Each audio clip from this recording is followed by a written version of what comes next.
And we're live. Hey, what's up? How are you? Hey, thanks for having me on. My This is pleasure. awesome. My pleasure. Good to see you again. Great and good to see you. You know, when we first met, I knew you were an author, and I knew that Chris Pratt was involved in doing that thing with you, and that you guys were working towards making this, which is happening now, which is very exciting. Crazy. But I'd never read any of your work until now. So getting ready for this, I actually listened to the audiobook, which is really well done. The guy who reads it, what is his name? Ray Porter. He's fucking great. Yeah, he's awesome. It's a little disturbing when he does a girl's voice. But there's no getting around that. Like, if a guy's doing a girl voice, especially putting an accent to it, there's like no getting around the creepy part of that. It's a little weird. But but he's so good at like Russian accents and then South African accents, and it's a really good book, man. It's fucking riveting. Like it's hard to put down. It's really good. And most of it I listen to either on workouts, walking, hikes with the dog, or in the sauna. Nice. Perfect place to listen to it. I burned through it in a few days. Nice. It's really good, man. Yeah, and you know, like half the characters are the people that were inspired by actual people. I know. That was what's crazy. Is like so many people, whether it was John Dudley or Barklow or, Half-Faced Blades, like Black Rifle Coffee, Icon 4x4. There's like so many different things. Sitka. So many different things that It'd be strange for me not to talk about gear, just because I was a gear guy before I went in the Navy. And then, of course, in the SEAL teams, you're like, that's your time to shine and to like go down these rabbit holes and try to make the gear better, anything that's going to make you more effective and efficient on the battlefield. So you really get to go all in. And then just after the military, same thing. I'm just a gear guy. So it'd be strange just to say he pulled out a rifle, or something like that. I couldn't do it. It wouldn't sit right. When you were in the SEAL team, did you think you were ever going to become an author? Is this something that you'd always had in the back of your head you would like to dabble in someday? Yeah. It wasn't even a thing I was going to dabble in. I was going to do it. And since I was a little kid, my mom was a librarian, so I grew up surrounded by books and this love of reading from a very early age. And back then, early 80s, there's hardly anything written about SEALs. But what there is written is a lot of times from fiction. So protagonists in different stories by guys like Tom Clancy, David Morrell, Nelson DeMille, A.J. Quinnell, all these guys in the 80s who had protagonists with backgrounds I wanted to have in real life one day. And I enjoyed reading them so much, I knew that after the military, then I would write. So I just said, that's going to be the path. So you had kind of mapped it out. Join the military first, join the SEALs, and then after you retire, then and how many years were you in for? 20. You were in for 20, and then during that time, you had always mapped out that you were going to be an author when you were done. Yep. Wow. I didn't put any thought in it. Like while I was in, I wasn't writing, I wasn't practicing, but I was reading. So I'm a fan. I'm always a reader, both fiction and non. So all those guys I read in the 80s, those are like my professors in the art of storytelling. And then I coupled that with the academic study of warfare, terrorism, insurgencies, counterinsurgencies, and then the practical application from Afghanistan, from Iraq, and then it all kind of came together at the right time and place as I was getting out. So for that last year and a half, then I started writing because I wasn't taking guys downrange anymore.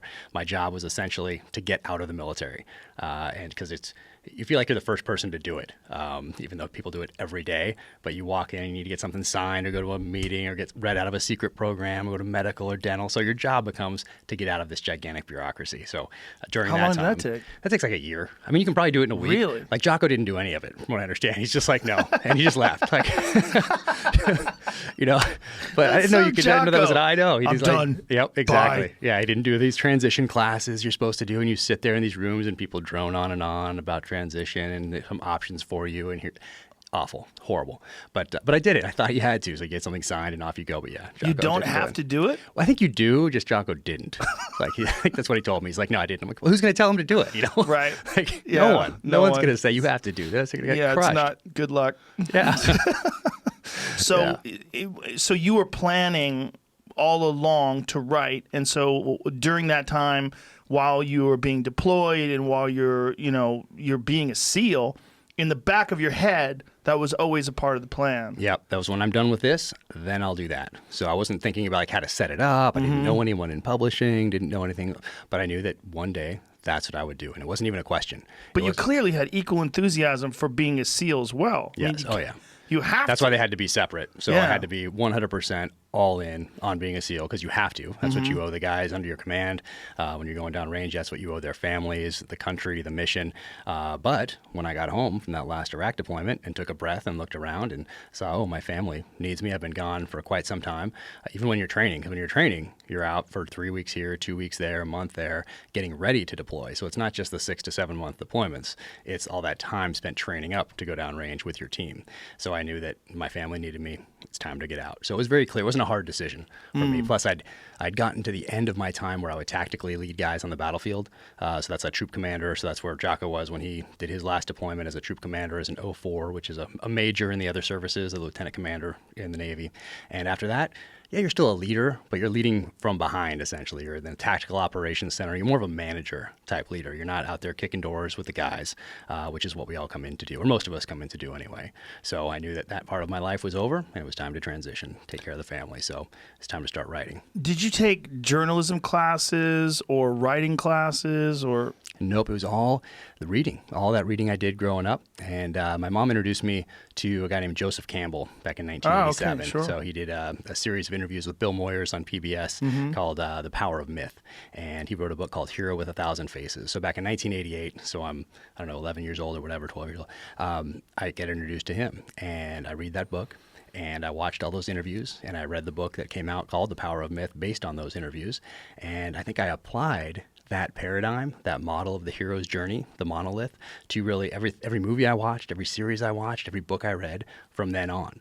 And that really helped as I made the transition because I had this foundation. It wasn't just like I woke up one day and said, you know what? Can you make money at writing? Oh, that sounds like a good thing to do. I'll go back and read, and I'll go back and see, kind of figure out the history of this genre. No, I already had that figured out because I did it my whole life, and it was that foundation. So that was already there. And while I was in the military, I kept reading for fun. Read those fiction books still, and I discovered Stephen Hunter and Brad Thor and Vince Flynn and Daniel Silva and now Mark Graney today. So those are kind of the bigger names in the genre. But then I was also studying all that nonfiction stuff, trying to stay up on my game to make the best decisions I possibly could under fire for the guys when it mattered. So just always studying, always reading. When I was downrange, I never really watched a movie or played video games. It was always, if I wasn't out operating or we weren't putting together a target package, I was reading.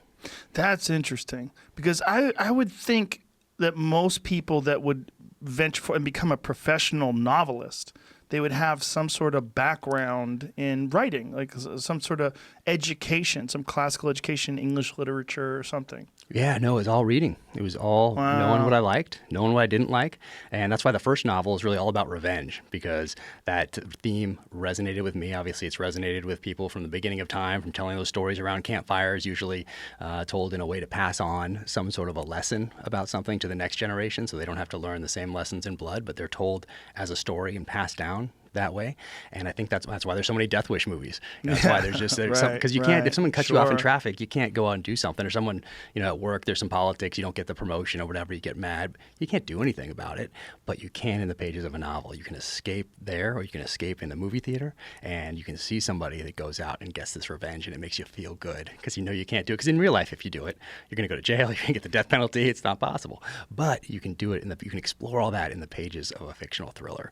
So I think that's why it resonates with people. And then in this particular case, I got to take the emotions and feelings behind things I was involved in downrange and then just apply them to a fictional narrative. So I didn't have to talk to somebody and say, how did it feel to be a sniper in Ramadi in 2005, 2006? And then filter that through whatever biases I had or whatever my past experience or whatever, and then put it into a fictional narrative. No, I just took my experience and then just morphed it and put it into the narrative. So it ended up being very therapeutic. So did you approach an agent first? Like, how did you get started? Thank goodness I didn't know you're supposed to do that, because I'd probably still be looking for one today. So I did very little research on that front, because I think that a lot of people can study how to do something too much or too long, and it's going to be different for everybody.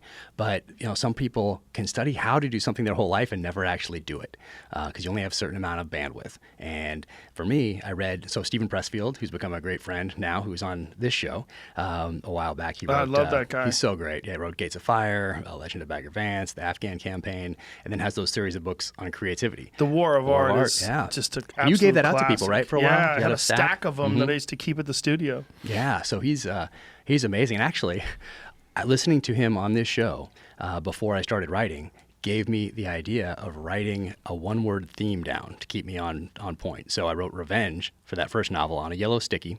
But he didn't really say this on your show. He was talking about somebody else, a playwright who would write a sentence to keep him on theme. But somehow, through my filters, I heard him say, a one-word theme on a yellow sticky on my computer. And so I did the same thing. So it's not really what he said on the show, but I took it as what he said and I wrote it down. And that really, for the first book, Revenge, second book, Redemption, and then third book, I morphed it a little bit, Dark Side of Man.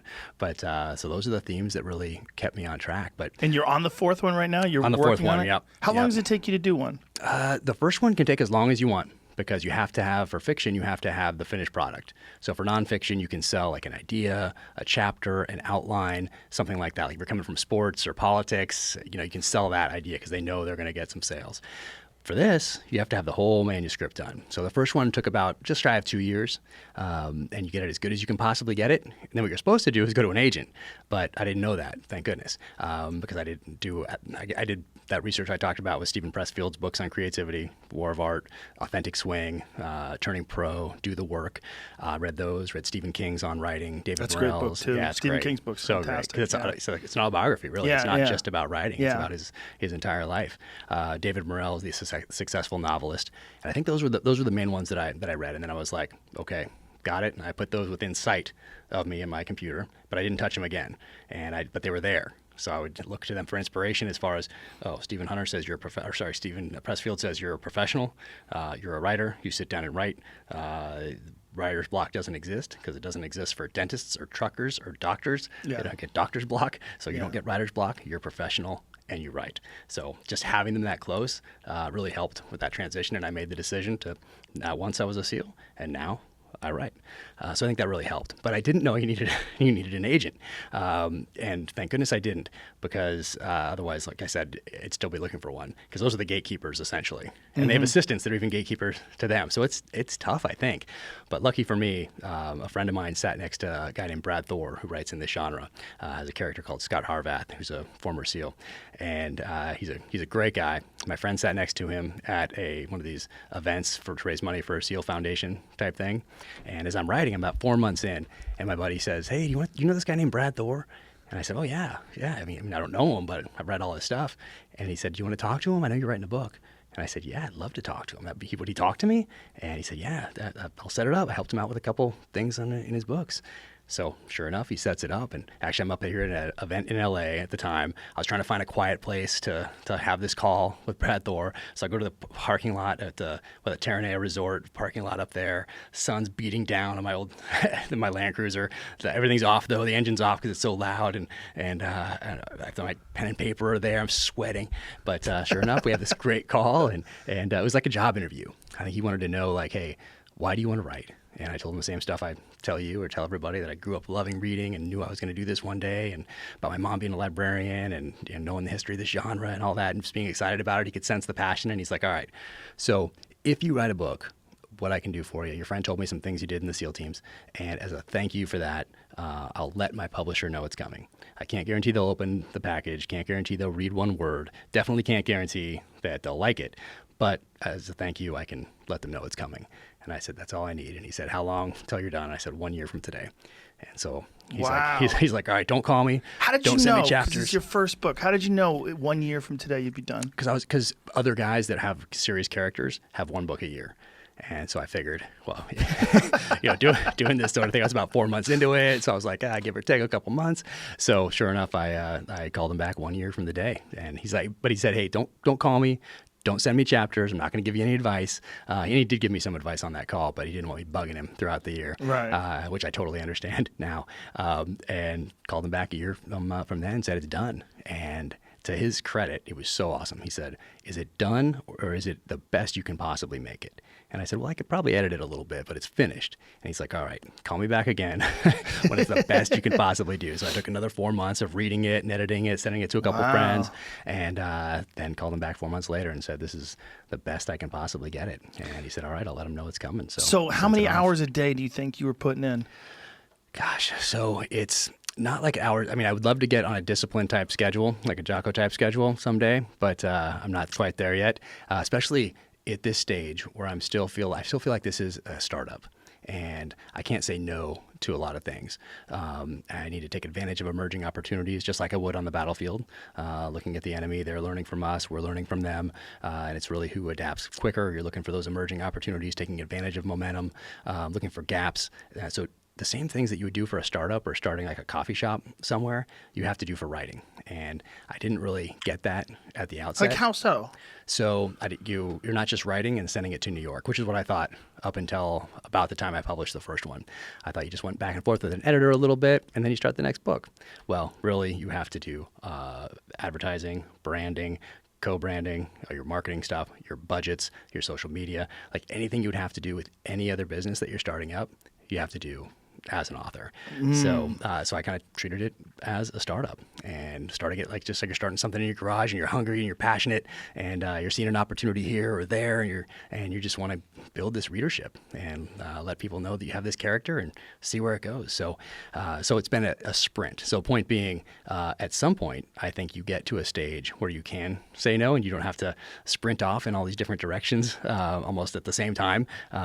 And you can say, okay, you know what I'm going to do? I'm going to wake up. I'm going to write for 4 hours. And it doesn't matter if someone calls for an interview or if CNN wants you on or Fox News wants you on. It doesn't matter.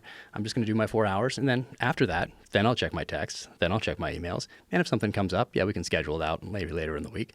But right now it's just like, oh, really? Fox wants me on? Bam. I mean, I'm on. And then all of a sudden now I'm not writing for those 4 hours in the morning. Usually it's the first novel and all the others were really done between 10 at night and about 4 in the morning because that's the time it was quiet in our house with 3 kids, a dog, wife. And that's how I do stand-up writing too. Same thing. When everyone's asleep, you do your best work. Because there's no one interrupting. But I have friends that feel like they can't work like that and they only work good if they get up in the morning and then write immediately.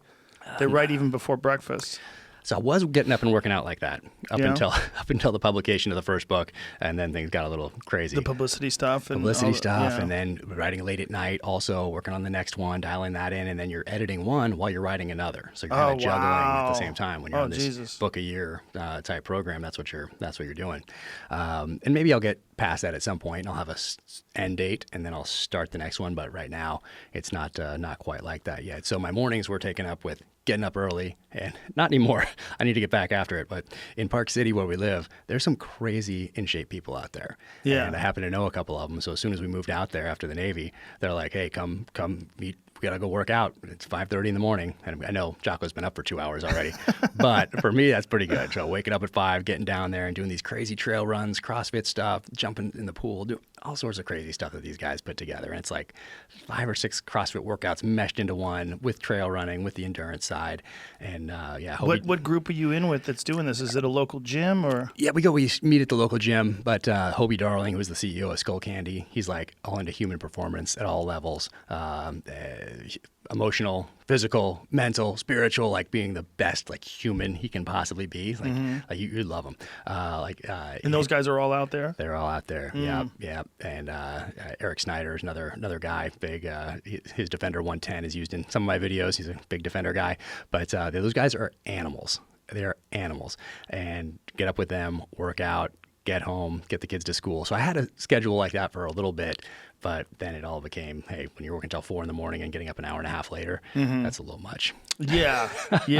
That's always been a problem with comedy, because you have to go late. You're you're testing stuff out, and then you're home, and maybe you get home, and then you're making some. Home. Yeah. But then after you tested out something at the comedy club, you come home and make those notes. Yeah. Well, luckily now now we can't do shit. But when this crisis, the COVID thing wasn't going on, what I would do is I would record my sets on my iPhone, and then on the way home, I would listen to this set, and then when I got home, either I would listen to it more or I would write.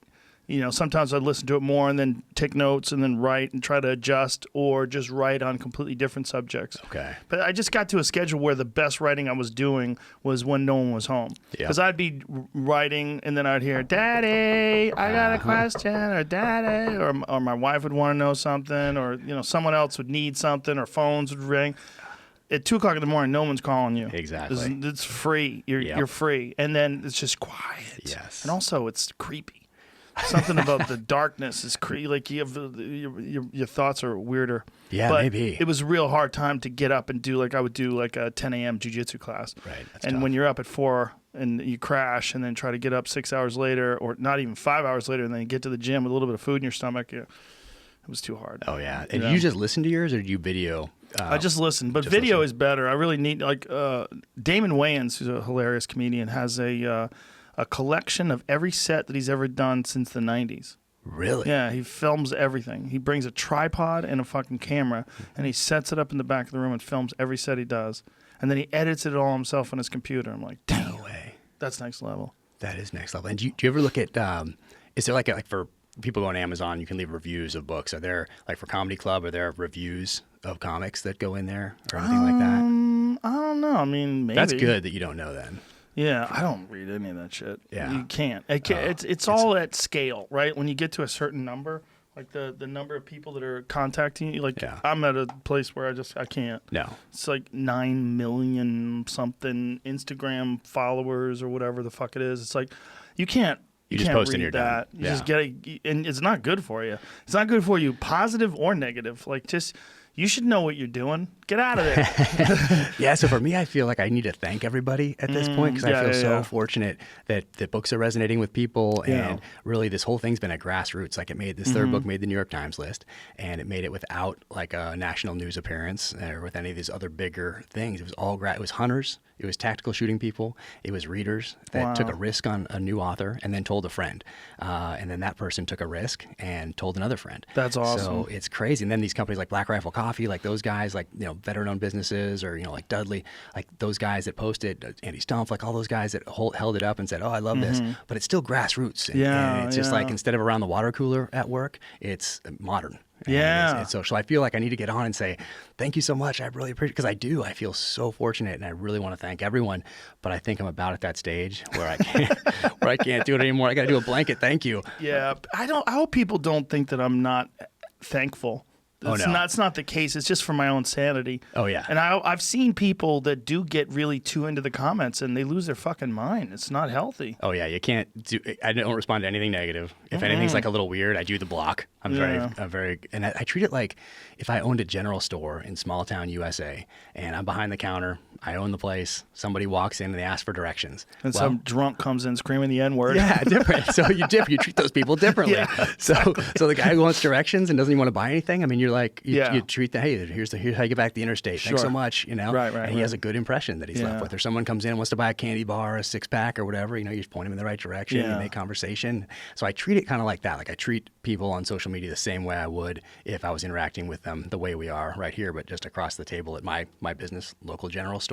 Yeah. So I try to treat it like that, but I'm about at that point where there's too many people coming into the store and and I can't say hi to everybody. But I still am so sincerely thankful for everyone that took a risk on me as I was starting this out. Yeah, well, I can relate. I understand where you're coming from, and I used to interact with people all the time online too. But then it got to the point where I was like, I see too many of my friends like getting mad about things or engaging back and forth and having these Twitter wars with people. And then I realized like this is the worst way to communicate ever. Yeah, you can't do that. It's just not a good. It's also not. It's just not a good, effective way to express yourself with another human being. If there's any sort of a dispute or disagreement about things, like the best way to express yourself is in person. Yeah. And I know you can't do that with everybody, but it's not. You only have so much time in the day. Oh yeah. It's not a smart way to value your time. Oh yeah. No, it's that bandwidth. So I never worried about how hard it was to get out. Like I didn't worry about how hard it was to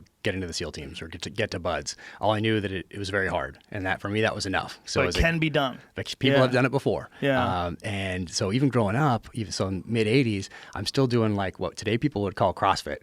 So I'd get home from school, I'd run the hill by the house, I'd go into the basketball hoop and then pull myself through, and these kind of pull up things. We had a jungle gym in the backyard, so I'd do some regular pull ups there, change my grip, put a rope up in the backyard. So I was doing that. I had my bow out, so I'd shoot with a high heart rate and everything. So I was doing all those things, and then I was reading like Zen and the Art of Archery, and I was reading the nonfiction stuff on warfare, and I was reading those authors I talked about earlier that whose genre I'm writing in today. So I was doing all that stuff, but I wasn't focused on how hard it was, or maybe I'm not going to make it. am I good enough? I'm like, well, I'm going to get myself as good as I possibly can by doing all the things that I think I need to do. And now you can type in like Navy SEAL workout program, and there's so many. You never be able to even, it's hard to pick which one. Back then there was nothing, So I'm like, what did I see? I see them running in the sand. I've seen a couple pictures like that. I see these guys in Vietnam with these guns, and I'm like, okay, I've seen a couple movies, and okay, what are you going to do? Okay, you're going to climb this tree, you're going to do this rope stuff, do these hill sprints. So I just did that. And did you have like a program that you wrote out, or did you just wing it? Nope, just as many kind work out till you're tired. Which is very similar to actually when I got to the SEAL teams, where it was pre-CrossFit days and all that. So you ran as far as you could, as fast as you could in sand, and then you came back and you lifted as heavy weights as you possibly could, like that, like Arnold Schwarzenegger, 1980 Encyclopedia of Bodybuilding. Like that was the workout up until probably early 2000s. So early 2000s, what changed? CrossFit came on the scene. That was huge. We adapted or adopted it fairly quickly. CrossFit seems great until things go wrong. Seems great until your joints start going or your back starts going. Yeah, and by CrossFit I just kind of mean functional fitness in general. Right. I don't really mean the actual program.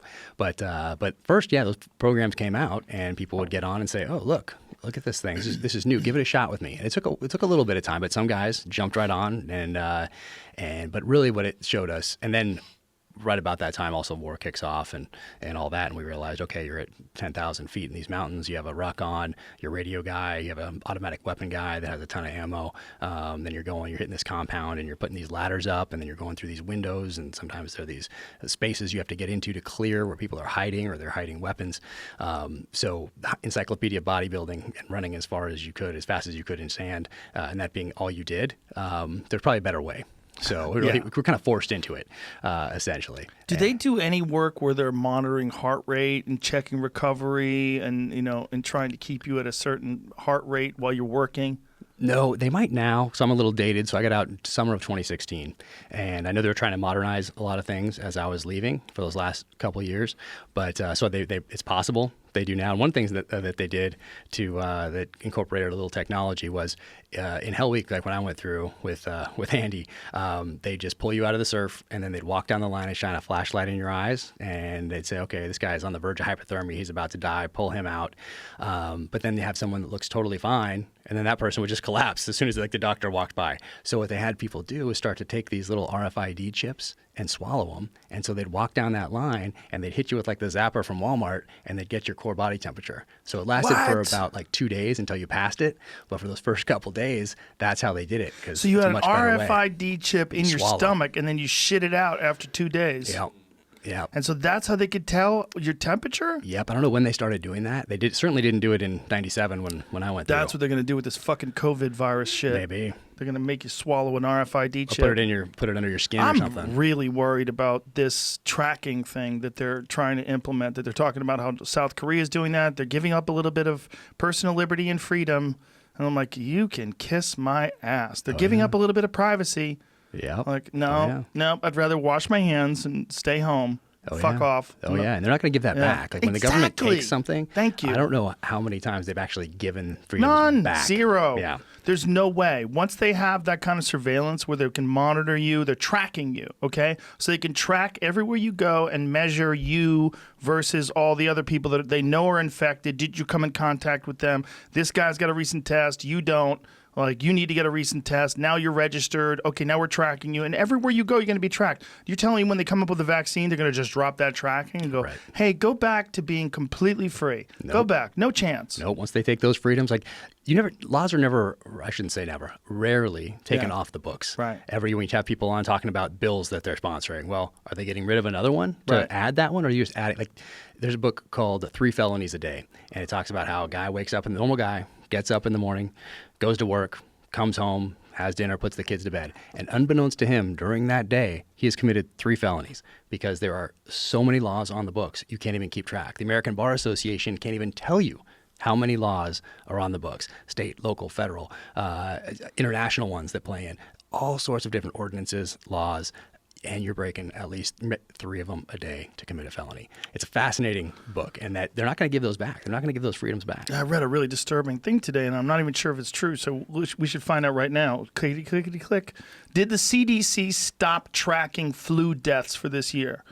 Because this is what I read, and it might have been some wacko right-wing website that I was on, so you never know.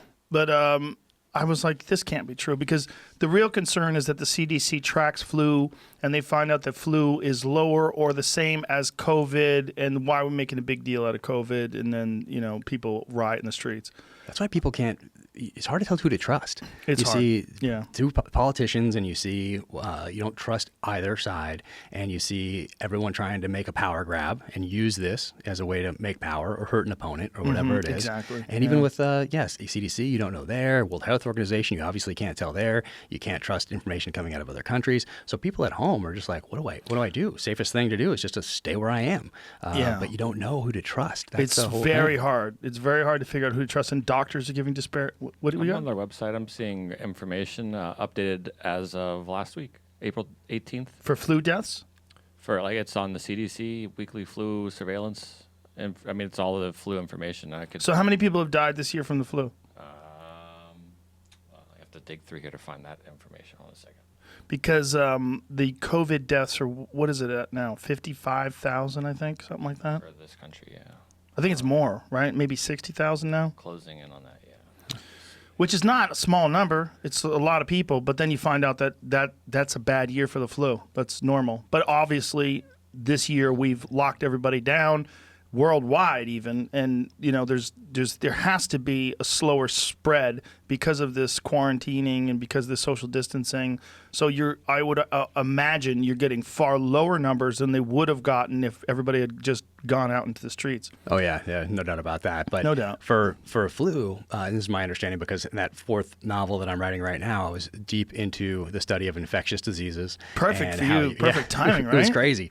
And then how you weaponize those infectious diseases, what the Japanese did prior to World War II in that space, how they used them in World War II against the Chinese, what happened to that data after the war, the Soviet program from the end of World War II up to the collapse, what happened to that information, and then our programs today from the end of World War II up to and continuing through today. So I was keyed in to all that ahead of time, and so it made me a little kind of hypersensitive to this. I'd been talking to doctors, people that had worked in that space, doing my research, but from obviously I'm not a doctor, but from what I studied, the difference here is that the incubation period. So for us, in the military, we go overseas, and now we're fighting insurgents. And what do they look like? Well, they look like the people that aren't insurgents.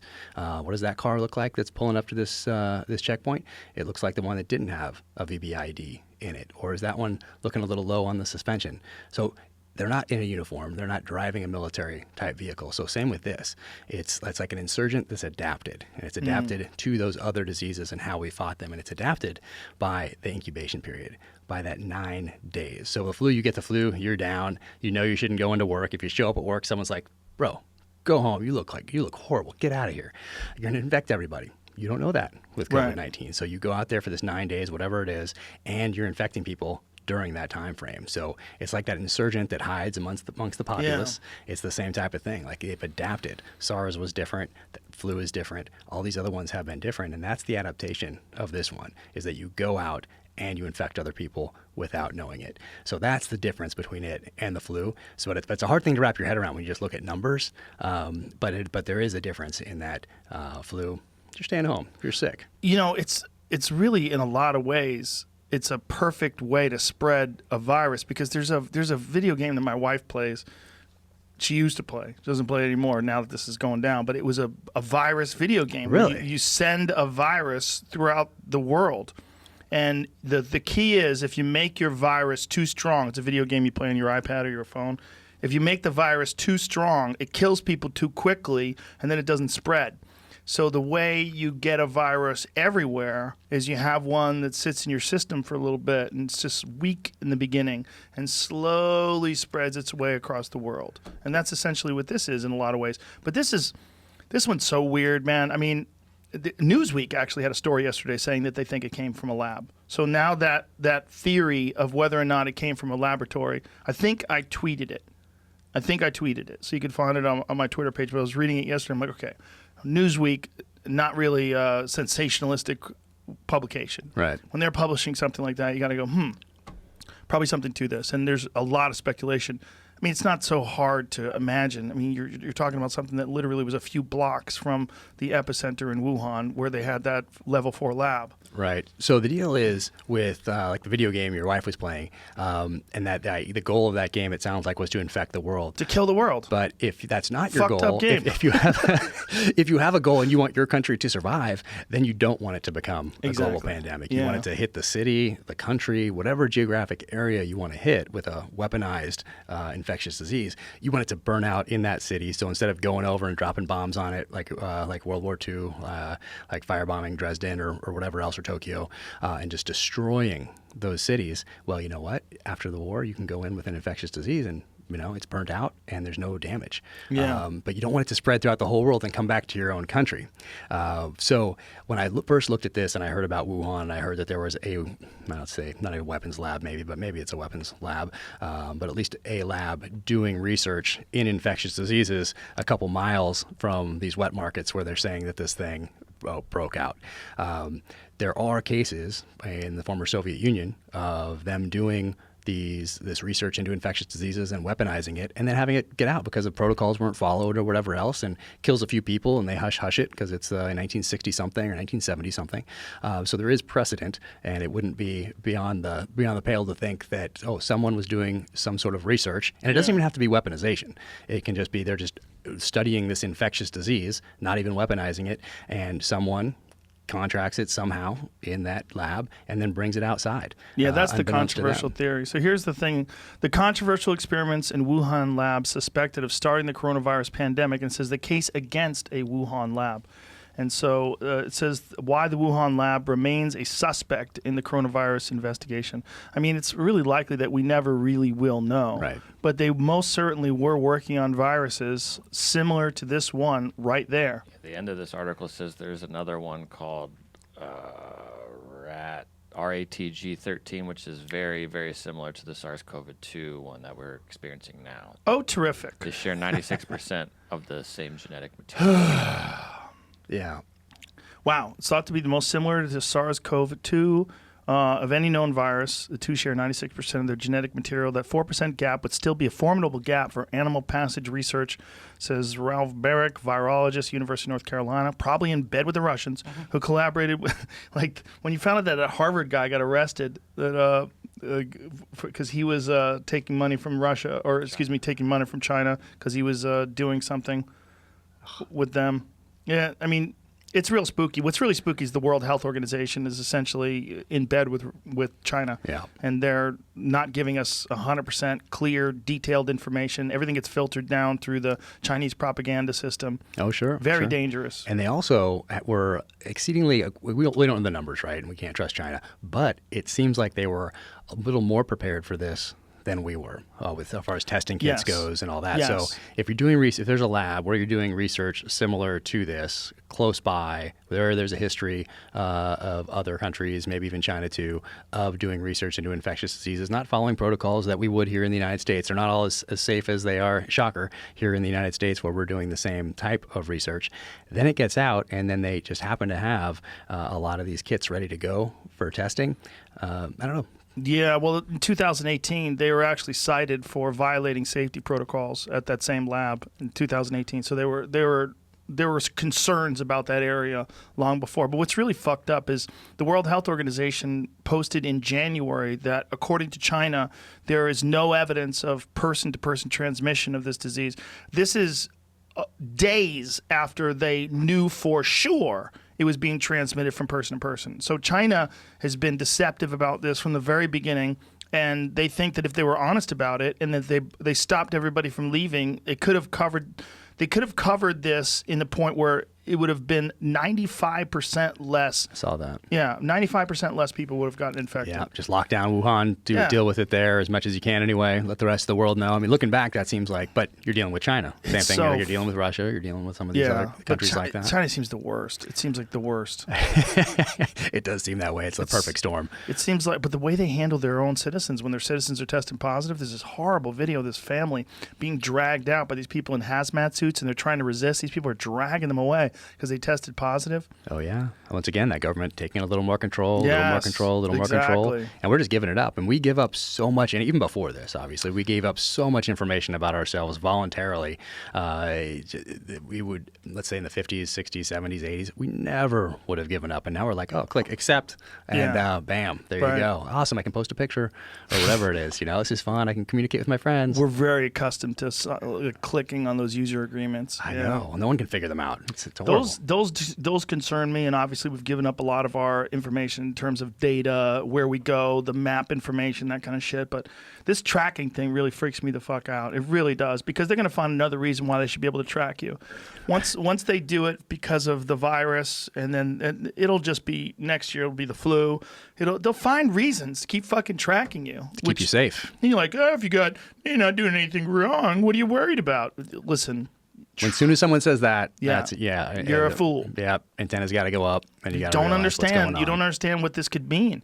Look, the fucking mayor of Los Angeles is paying people to rat people out for not following social distancing rules. Oh yeah. There was an article in the fucking newspaper where saying that normally snitches get stitches, but here snitches get rewards. I saw that video. It's horrible. Do you not know gosh. about that guy's never history? lived in that town. I know. It's crazy. It's just like so for this third novel, I went to Russia to do some research, and I'd always wanted to go there. I knew that for this third one, because the first one, did you go before or after August? You had written about Russia in your books. I was in the process of writing it. I was getting kind of closer to the end, but I finished up edits. Gosh, I want to say this January. So I've only read Savage Son. Is that? I didn't even read it. I listened to it. People get mad if you say you read an audio. I saw that the other day when you posted that. I know. I was like, dang. Yeah, I guess because it's harder to read. I don't know. But so Savage Son is the only one I've listened to. Did you talk about Russia in the other books? In the second one, I did. It plays in the geopolitics side. So the first one is really I wanted it to be very basic, very visceral, very primal right out of the gate, because I knew that in New York, Simon & Schuster, all these big publishing houses, they see thousands of these things a year. So something needs to make this stand out. And a lot of that was the personal experience from Iraq and Afghanistan morphed into the novel to make it feel real personal and visceral. So I wanted to come out swinging with that novel of revenge without constraint. So I'd done that research essentially just as part of my life by going to Iraq, going to Afghanistan, all those sorts of things. For the second one, I knew it had to be different. So I put in a lot of more of the geopolitics of what's going on with Russia, power struggles, all this other, to make it a little different, because I didn't want people saying, oh, he's just a one-trick pony. He just picked up this revenge thing. Now he drops it in Africa, drops it in China, drops it in Europe. So it had to be different. It had to continue that hero's journey in this story of violent redemption. But I went to Mozambique as part of it to do that research, because I knew, and this is before I even had a publishing deal, I knew that, hey, John Grisham, he wrote A Time to Kill first, and he couldn't give that book away. And then he wrote The Firm, and that's the one that takes off with the movie with Tom Cruise. Then later, they go back and they publish A Time to Kill. Matthew McConaughey makes the movie. But if he'd stopped at A Time to Kill, he'd probably still be practicing law somewhere in Memphis. So I knew I was always going to write to. So off I went to Mozambique to do that research, get that boots on the ground experience like I had in Iraq, had in Afghanistan already for the first novel, had by living in San Diego, knowing LA, knowing New York, and really being able to incorporate what I'd done already. But I hadn't been to Mozambique, had to go there. So put boots on the ground, and everybody over there wanted to tell me the story of their country, wanted to talk about the politics, wanted to talk about Chinese influence in the region with mining operations, both legal and illegal, and the meat poaching that goes along to feed all the people in those mines, how that's affecting the environment. So that couldn't stop them from talking. It was great. And then for this third one, I thought it would be the same in Russia. So I wanted to go to Kamchatka Peninsula and do a hunt, do a little fishing over there at the same time, but it's all part of the research. And you can, for 1 month a year, you can get to Kamchatka Peninsula from Alaska. So you don't have to go from here to Germany or London for all of August. So you get in one flight a day. One flight a week. Only in August. Only in August. Otherwise, you have to go all the way around the world. So much better to fly to Anchorage than hop on a couple-hour flight, and next thing you know, you're in Russia. It's awesome.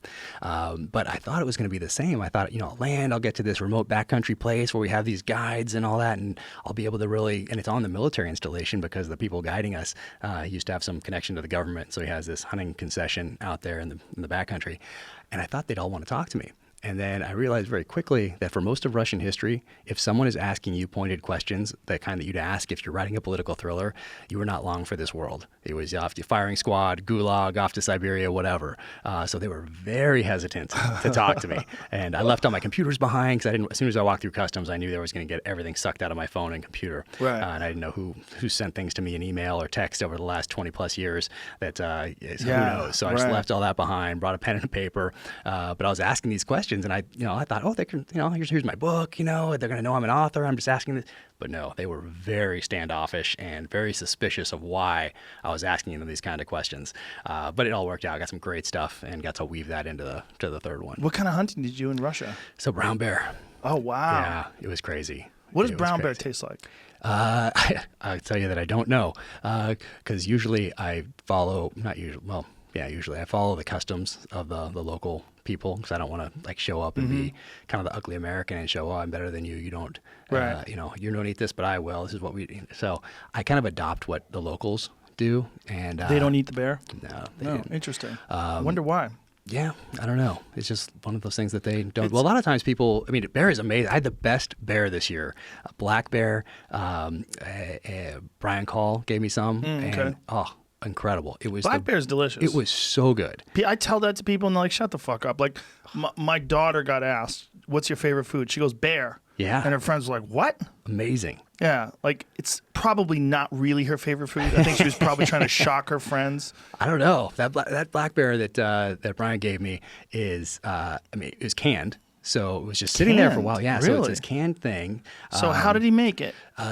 So what do you boil it? And it's in the, however you can Wayne something. Endicott from the Bow Rack up in Springfield, Oregon, gave me some canned deer meat, and it was really good. Yeah, but it's really bottled. It's like bottled deer. Interesting. I haven't had bottled deer before, but I'll tell you, bottled black bear. And if this, maybe it was eating blueberries or whatever, but it sat on our counter for 6 months because my wife was like, get the fuck out of here with this. Exactly.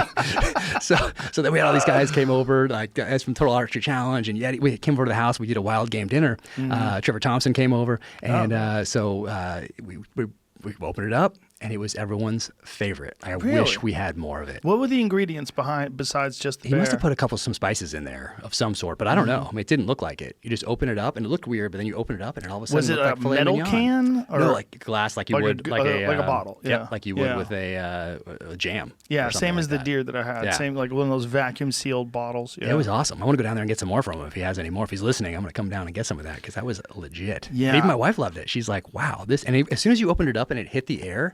It changed. It didn't look like this murky thing that was in the jar. Like it looked beautiful. It was amazing. We loved it. It was great. Everybody's favorite. It was awesome. Yeah, that's a weird thing. Like bear actually tastes good. People are so wrapped up in bears because of teddy bears. Yeah. They have this distorted perception of what a bear is, and people that have no problem eating cows get mad at you if you eat a bear. Do you know how much nicer a cow is than a fucking bear?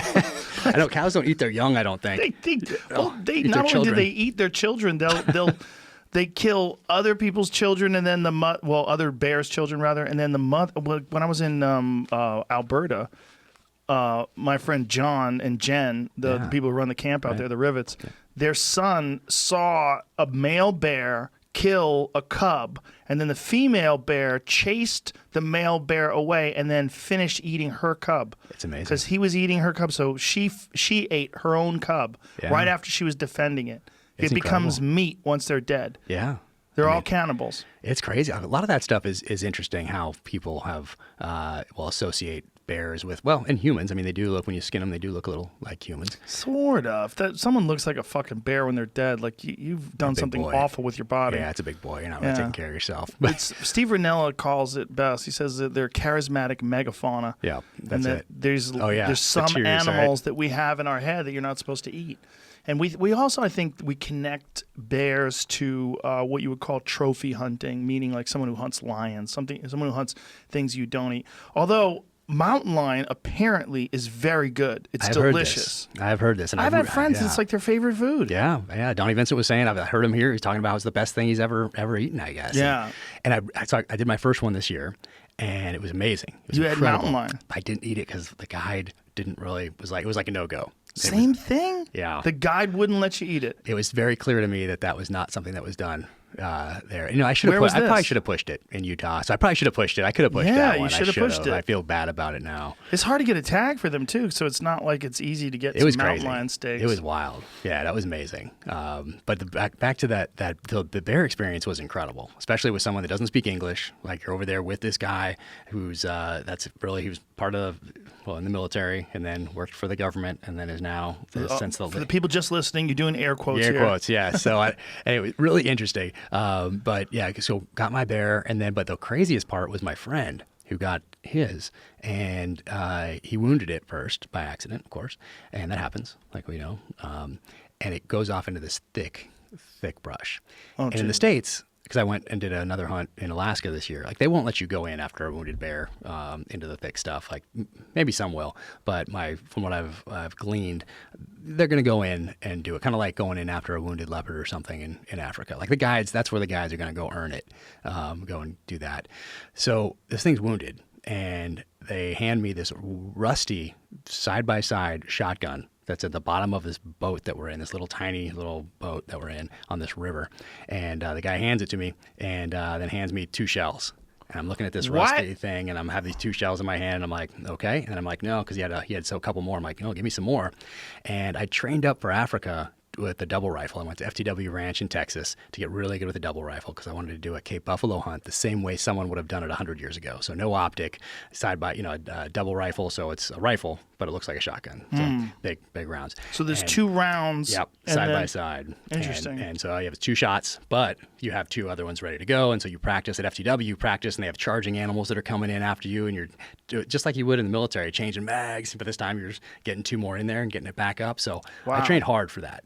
And so when he handed me this old rusty shotgun, and I think someone said, "Oh, that was made in an AK factory," and I was like, "Oh, okay, I feel better about this because I've seen a lot of AKs and I've seen a lot of them rusty and working."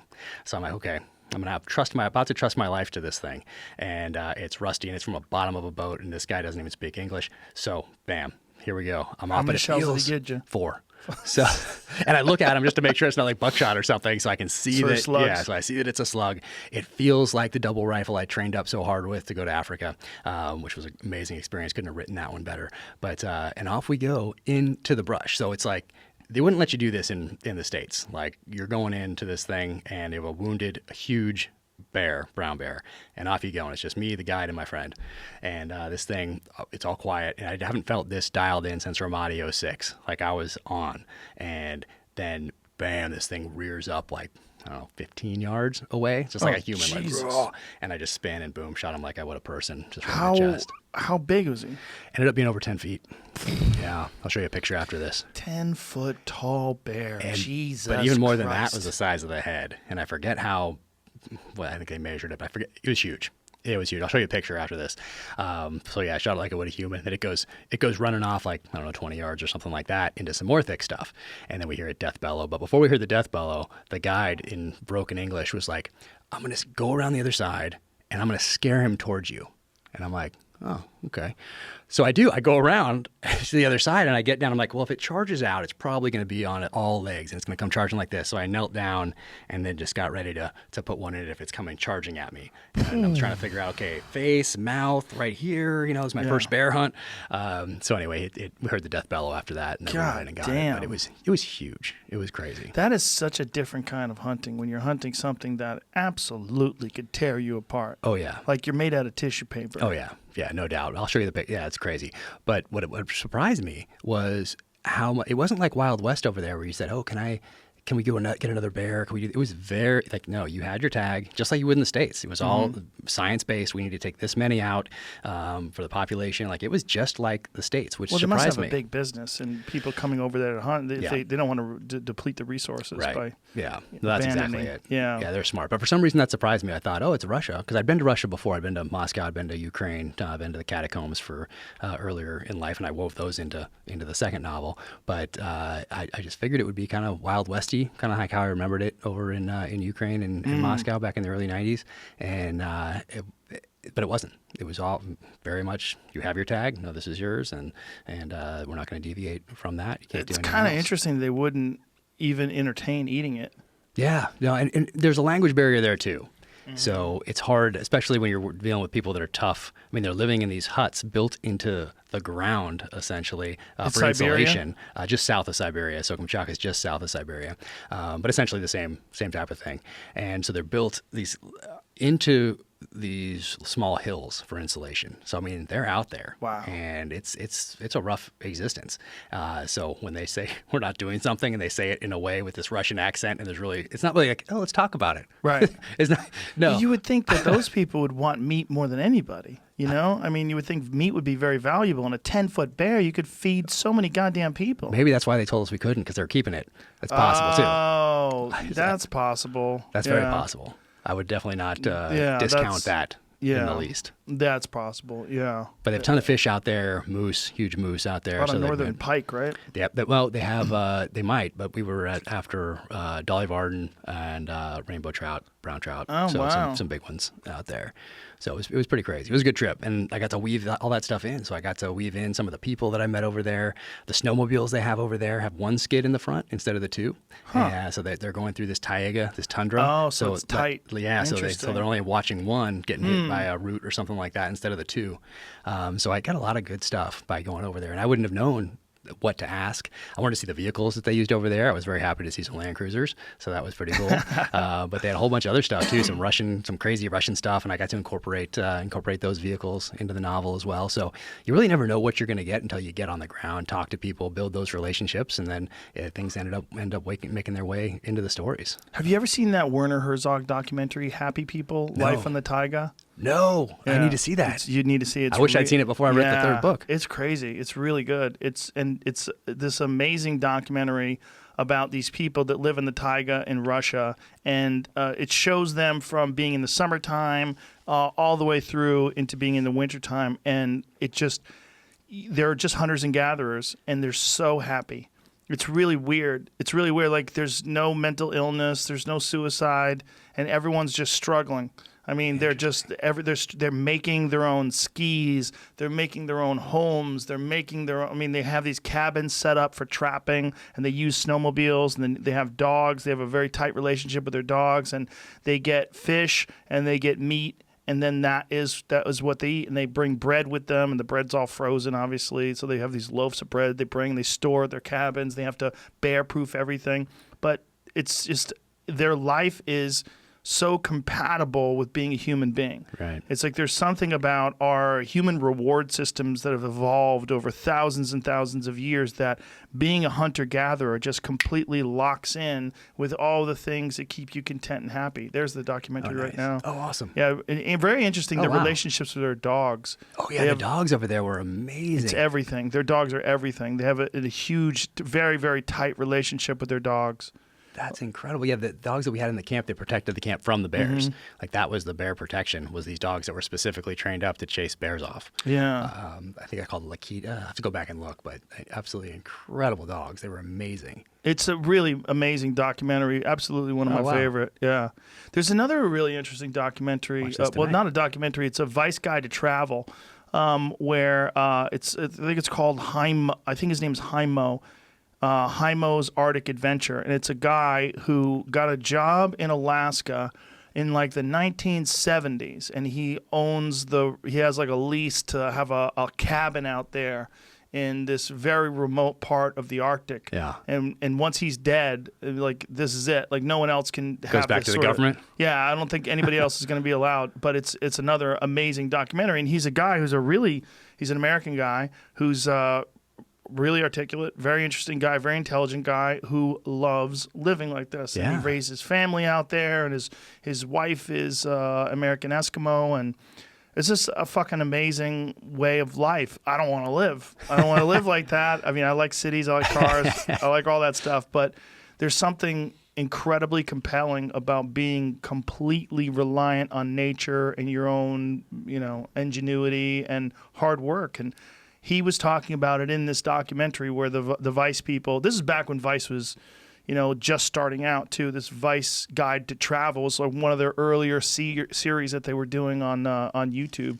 And it's really cool when you're seeing this guy who's this reporter who has no experience like this at all interacting with this guy and him explaining his life and why he lives like this and why it's so important to him. And I think maybe that's why people find their way back to nature in some way, shape, or form. Like they want a cabin somewhere. Or they like going to the mountains. They like going to Big Sky. They like going to Park City. That's the dream for people. Yeah, I think they like. But it's still nice to be able to drive in and go to the grocery store. It's nice to go to a restaurant. It is not. Well, when but it's good to be real, prepared. Like who's looking smart now? Exactly. Like, that guy might not even know what's going on, but he doesn't even need to. Right. But for the people, I think also this was a little bit of a wake up call for people as far as how soft we've gotten generally as a people.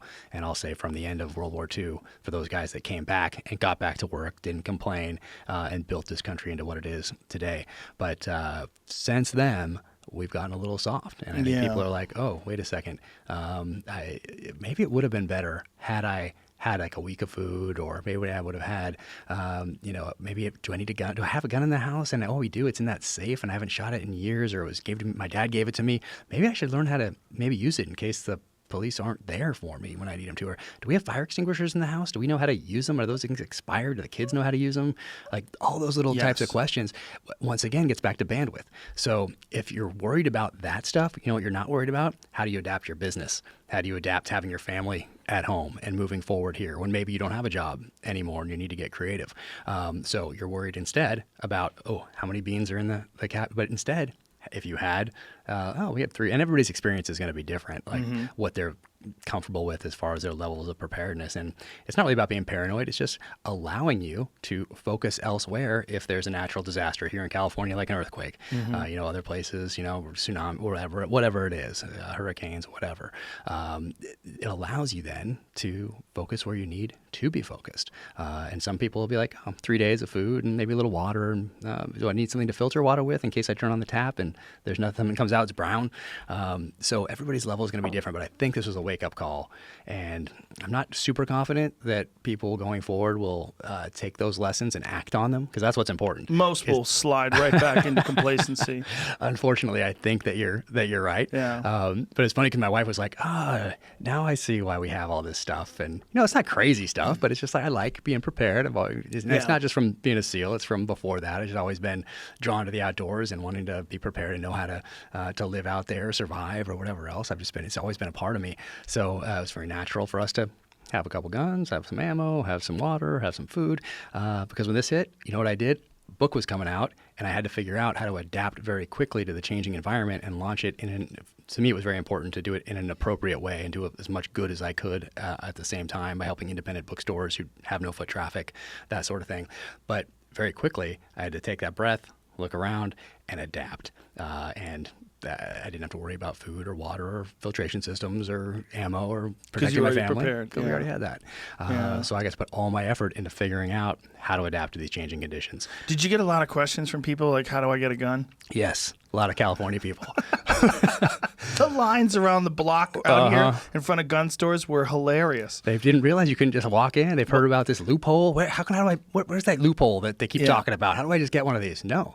And I can't even loan you one, because if I loan you one and you walk more than 20 yards away or whatever, now it's an illegal transfer of a firearm. Yeah. So sorry, I might have 300 of them, but guess who's not getting any? You, because you didn't prepare, and I don't want to be a felon. Well, there's also so many people that were anti-gun that now want a gun. I mean, it is hilarious. It's really interesting to see. Like, this is where people are protected and when society's running great, and we, up until this pandemic, at least, we had a wonderful society. I mean, it's like, I mean, there are problems with every society. It's certainly not perfect, and there's certainly a lot of crime, and certainly there's things wrong. But however, it is absolutely the best time in history to be a human being and to be alive. Especially in this country. And so many people are like, why would you need a gun? No one needs a gun. The First Amendment's bullshit when you take all the guns.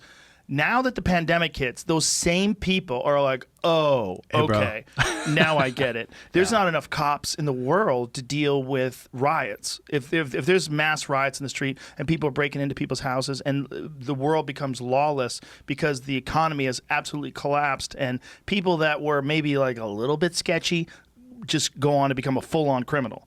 That is absolutely inside the realm of possibility. And we need to recognize that. And the people that were anti-gun, there is, I mean, a great percentage of them now are saying to me, like, I want a gun or I get it, or how do I get a gun, or how do I train? Yeah. Like, I see those videos of you training. How do you train with a gun? Where do you go? How did you start? And all these questions. Where do you hunt? Like the Google searches on hunting must be through the roof. I would think so. I would think so, because if you're worried about food, like my friend went to the grocery store right after the big thing hit and everything was shut down. He said, all I could find was one package of ground beef. Yeah. That's something we're definitely not worried about. Yeah, you're not worried about that. Come over here, man. I got 3 Got some commercial freezers. yeah. I'll hook you up. I'll give you. I've been giving a lot of my friends meat. I love doing it. This is all I ask. Send me a picture of your food. I love it. I just want to see what it looks like when you cook it. Yeah. I mean, this isn't the first time. This is the first time that you've been somewhere else and you've been able to. It's not LA riots and you're seeing the Korean shopkeepers defending their stores. Yeah. It's not Katrina where you're hearing a few things about the police not maybe confiscating firearms there, but then not being able to protect yourself. Right. But, you know, if you live in Montana or maybe you're in upstate New York or whatever and you're seeing that on the news and then you go back to making your dinner and having whatever, it's not real. Now this one, I think, was real for more people. For everybody. Yeah. Because the whole country's locked down. Even Montana, which has a very low number of deaths and a very low number of infections, still has statewide social distancing rules. The Meat Eater crew, those guys are all doing their podcast from their homes remotely. Yeah, it's a different deal. This drove it home for people, I think. It did. It drove home the vulnerability, and I think this is a good dry run because this is... And I don't want to disrespect anybody who's died or anybody who's got sick, but this is not the worst pandemic the world's ever experienced.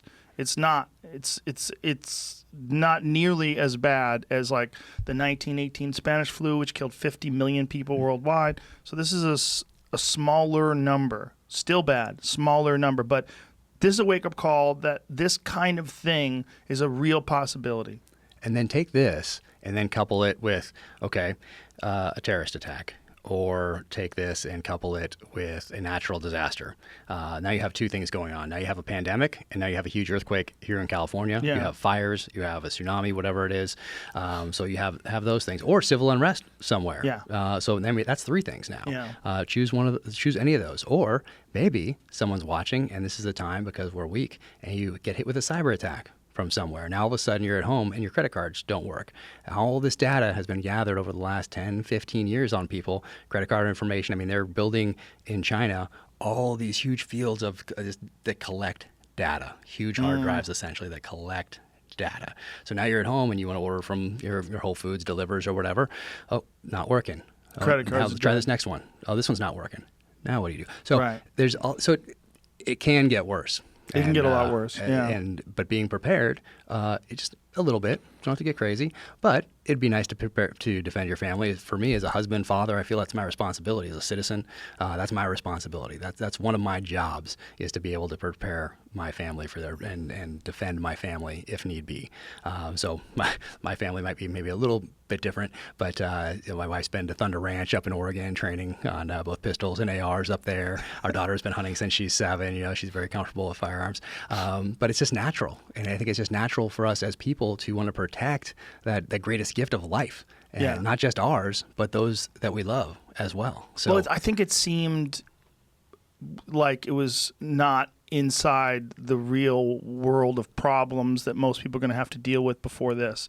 And now that they've seen, like, the actual structure of our civilization is very thin. The veil that keeps you from bad things happening is very small. And it's just, we lived in this nice little Goldilocks zone where nothing was happening, where there wasn't any pandemics, there wasn't any besides 9/11, there's no real attacks on American soil other than that one day. So you look at the United States over this long period of time, you're like, wow, this is like the most amazing time ever to be alive, and everything's going so great. This is just how it's going to be now forever. And then something like this happens and people realize, like, oh, and especially I feel terrible for the people that work hard every day and then their job's taken away from them. That's no fault of their own. They're not lazy. They're not drug addicts. They didn't gamble it all away. One day they woke up and the world had changed and now they don't have food money. It's tough. It's fucking hard. And it's also it's the other piece when we talk about being prepared. It's the one that often gets overlooked when you're talking about preparedness is that financial security piece. So, and for everybody, it's going to be different. Is it 1 month worth of bills? Is it 2? Is it 3? That's what the experts say, or whatever. Everyone's going to be different, but it's important, I think, going forward for people to realize if they weren't prepared financially for this, that going forward they need to start putting a little bit away. They need to talk to somebody about how they best can do that, because things aren't always going to be rosy. You're going to face adversity in life, and we're just like we're facing it as a country now. Like, you're going to face it in life as well. It doesn't have to be a pandemic. You could just lose your job. Or something could happen to a family member, whatever it may be. It doesn't need to be a pandemic or a terrorist attack or anything of these global calamities. It can just be you losing your job or getting sick or whatever it may be. So having that foundation of financial security, hopefully that's one of those notes people are taking from this going forward so they can be better prepared, not just for any of these calamities we're talking about, but just for normal everyday life, because you're going to get hit, you're going to get knocked down, and you're going to have to get up and keep moving forward. And you know what's going to help you with that is not wasting bandwidth on figuring out where how you're going to pay that next bill, because you're prepared ahead of time. Just a little bit. I hope people also recognize that if you're in a dead-end job and you've been just playing it safe, and then it got taken away from you because of this pandemic, and even though you played it safe and you did this terrible job that sucks, like you realize, like, maybe I should have chased my dream. You know, maybe there's a chance. I mean, like a guy like you who takes, but I want to get back to this because we never really finished how the book got. You talked about how you wrote it. We went off on some tangents. Yeah, we did go on a tangent, but your story is one of the great American success stories. I mean, that is the story. The story is the guy has a dream, or the woman has a dream, whoever works hard, and then one day figures out a way to make it happen. That's it. And that's what you did. That's it. And I didn't, that whole thing about just not worried about it not happening. I mean, it can always not happen. It's good to have contingency plans for sure. I didn't have any specific contingency plans, but I knew I was going to be okay. But when you sent it off, I want to get to I want to get a lot of things. I want to ask you how you created Reese, how you created these characters.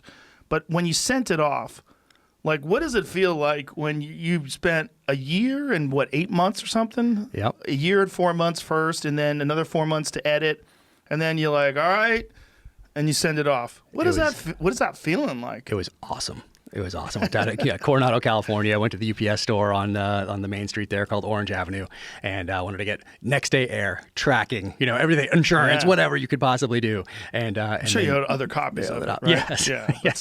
So it's all perfect. And what I found out from taking those notes in the car when I was talking to Brad Thor, I found out how Emily Bessler, who is his editor, who is Vince Flynn's editor, who did the Mitch Rapp series, who sadly passed away a few years ago, but he wrote a book called Term Limits in the late 90s that really defined the modern political thriller.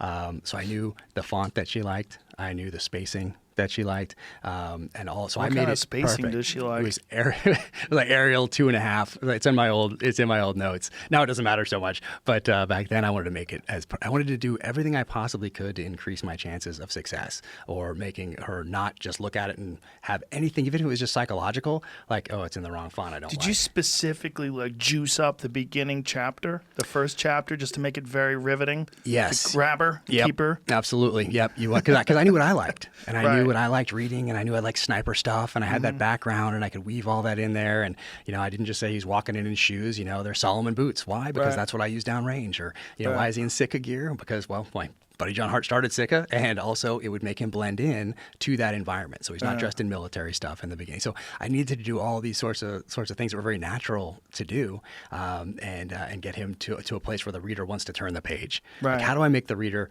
want to turn to that next chapter and want to keep them up at night? How do I make them want to go through the entire night to finish this thing? Did you spend the most time on the first chapter because of that? Nope. I think it was all pretty much the same on every chapter, I would say.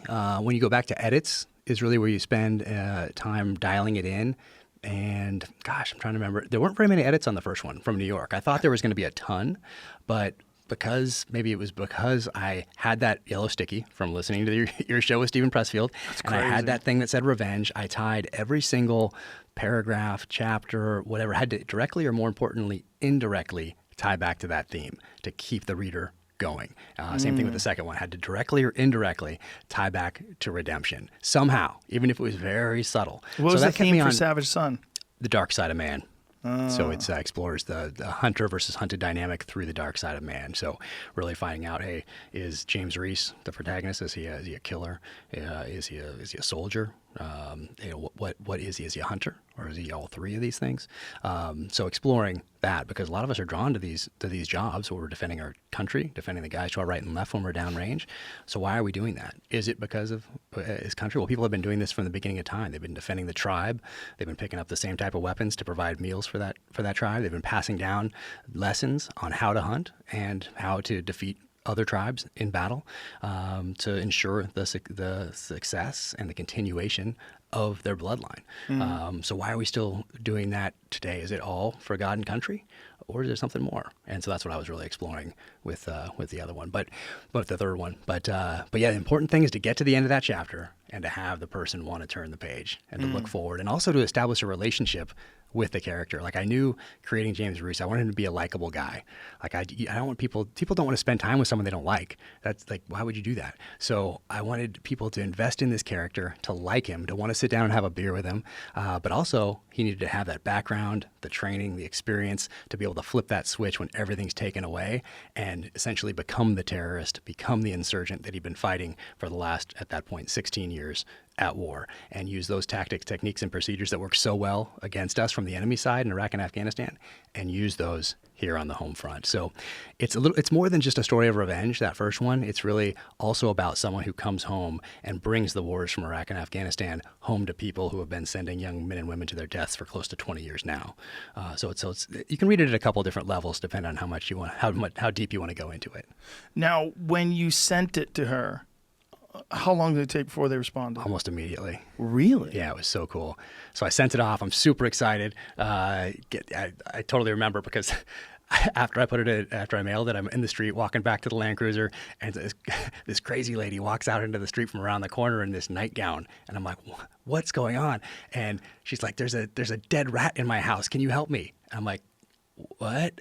And it was right there, like 50 feet away, and I couldn't say no. So I remember this vividly, that I sent this off, had my lifetime dream. I get it in the mail to Emily Bessler at Simon & Schuster, and off it goes, and I'm taking that breath, and I take a couple steps towards the car, and this lady runs around the corner like in just this frantic look in her eye, and I'm like, yeah, I'll help you. And so I went into this house, and it was like this hoarder house. There was just stuff everywhere. It was crazy. So I had to go up to this top level of this old like Victorian house and take this dead rat and take it down. Did you think you were going to die in there? Imagine if you send out it was some all weird the stuff shit going you've been on. through. I know. It was That's crazy. how it ends. It It's was a fucking crazy. serial killer house. But anyway, I just remember that distinctly because it was so odd. But yeah, so sent it off, and then I didn't know. Like, you don't know, are they going to call you back? Are they not? Are they going to read one word of it and just say, or then I've been opening it all? Who knows? But about 2 weeks. So it was about 2 weeks. When I say immediately, I mean like 2 weeks. It's pretty quick. Yeah, pretty quick. I get a call from Brad Thor, and I pull the car over. I'm in Texas. I just finished this hunt, and I pull over to the side of the road, and he said, "Hey, you've been struck by lightning," and I was like, "What?" And he said, "Yep, she What year it. was this? This is I mailed it in November of 2016. So I got out of the military in June 2016. Mailed it in November, and then I heard back at early December. Wow. Yeah, it was crazy.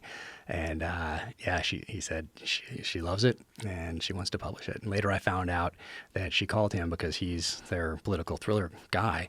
And she's like, hey, I got Jack Carr's manuscript and I love it, but kind of you're our guy. What do you want me to do? And he's like, I want you to publish Jack. And that was so cool. So cool. So he could have put the kibosh on it if he was Maybe, a bitch. I don't know. Maybe, I don't know. He's so great. He's so awesome. And one thing he told me when we first talked, like I said, he said, don't call me throughout this next year when you're writing. But what he did say is that the only difference between a published author and an unpublished author is that the published author never quit. And so for me, from buds and having that bell right there that's within sight of you during Hell Week, we put it in the trailer hitch of these vehicles that follow you everywhere, so you don't even have to run anywhere. You just have to like take a few steps and ring this thing, and you're done. So that really resonated with me because of that. And I love that. So I'm like, all right, I can do this.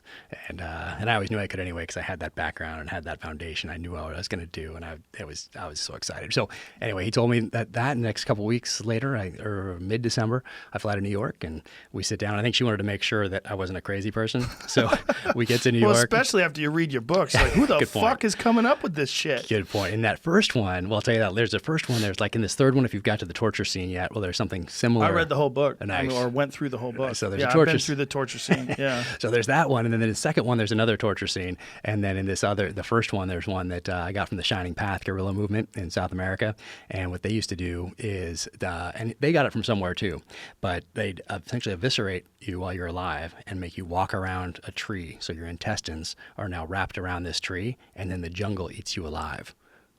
Yeah. It was crazy. So I was worried that might be a little off-putting to somebody in New York in publishing.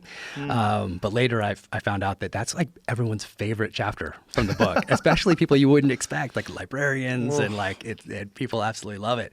But what I get to New York and I'm little, like, so now I'm like, okay, I want to make a good impression. So I bring a suit. And I've never had to do this before, so I heard of people, you hang it in the bathroom and you let the steam get to it to get the wrinkles out of the suit.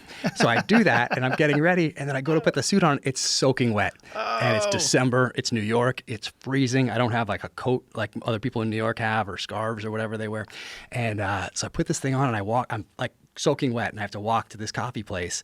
And by the time I get there, I'm like a sheet of ice. And I get there, make sure I'm there an hour early. And I gave the guy, I think I gave him like $40 or something to try to wait for a table to be ready that was a little more private than the other tables in the coffee shop. And so in we go. I sit down, waiting. I ask her what her favorite coffee is ahead of time. Boom, she shows up. Sit down. We have a great conversation for about 45 minutes to an hour. And she said, hey, I want this thing, but do you know you need an agent? And I was like, what? Like, you need an agent? What? To negotiate. Yeah. Like the Pressfield thing didn't say that in there. And when I was learning about the war of art and the resistance and all that stuff, we didn't talk about agents in there. And I'm like, oh, no, how do I get one of those? And she's like, all right, new guy, I'll introduce you to 4 and then just pick one. And I was like, okay. Oh, wow. So interviewed 4 and... how do you know who to pick? So it was crazy. So there was two males, 2 females. They were all fantastic, all great reputations, all amazing. The guys, I was like, it was very obvious that it wasn't, they would have been great. And you're not going to pick, I'm not going to make a wrong choice here. So it was, in that sense, I was very lucky. But I said, okay, they're probably not the right ones. But between the 2 females, they were both so amazing, but they were 180 out from each other. One had been around since the Tom Clancy days, small boutique agency, represents John Grisham. So you go in there and you have all these John Grisham posters all over the place. The whole team comes out, sits down, talks to you. It was amazing. She was so awesome. And then the other one, younger, hadn't found her Tom Clancy or Grisham type person yet. Bigger agency, that also ICM, that's out here in Hollywood as well. And it was such a tough decision. It was like a final rose ceremony. I haven't broken up with someone in 20 years, but I felt like I was breaking up with someone because I was so invested in both of these agents. They were both so fantastic, but I felt like, and I was in Lanai at the time when I made the decision, and I was like, oh man, it felt like the final rose ceremony, and then picked the one with ICM because I thought, for this type of a novel and for where I wanted to go with a movie or series or something like that, to be that part of the mosaic, and to continue building this foundation of readers, I think that's probably the right choice. And I think it was. So you had this plan to turn this into some sort of a series from the time you released the very first book. Yeah, from before that. And so what's crazy is that as I'm writing this, now they tell you not to think of someone playing your character as you're writing, but as a child of the 80s, that's almost impossible not to do. So as I'm writing, the crazy part is, like, usually you'd think of like Mark Wahlberg, or you think of somebody that had done these sort of things kind of before, but I thought of Chris Pratt. And he had just done, all he'd done is Parks and Rec.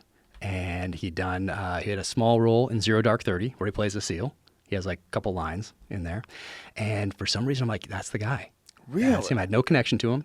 And it wouldn't have been the obvious choice back then. This is so I've started writing in December of 2014, I think, or early 2015, somewhere there. So he wasn't this giant movie star back then either. Hadn't done any of that stuff yet. And I thought, you know what, this is a likable guy. And he seems like an awesome dude. I'm getting a good feeling from him. And I thought, growing up in the 80s, I love Magnum. He started off as a naval intelligence officer, and then they found out about SEALs, the writers. They turned him into a SEAL a couple seasons into it. And like, everybody loved Magnum in the 80s. Women liked him. The guys liked him. Nothing not to like about Magnum. And he also does the first, essentially, what you would call a murder on national television with the other person not having a firearm or a weapon. and it's the end of I think it's season 3. But a guy that had him as a POW in Vietnam comes to Hawaii. There's a little conspiracy thing involved, and at the end he thinks he's walking away, and then Magnum asks him if he's seen the sun rise that morning, because that morning when his friend gets killed, there's a sunrise, and the guy turns around and he's like, yes, why? And then Magnum turns around and boom, and they stop it right there with this like fireball coming out of the end of his 1911, and they freeze it right there. And it was the first time on television in that primetime hour where someone had killed somebody else. The hero had killed someone else who wasn't armed. I forgot about that, but Very I'm cool. remembering it now. That was cool. very controversial. Yeah, and it's so I thought that's who I need. I need somebody who's a likable guy who's going to invest in this. And I heard he was like pro-military and that sort of thing.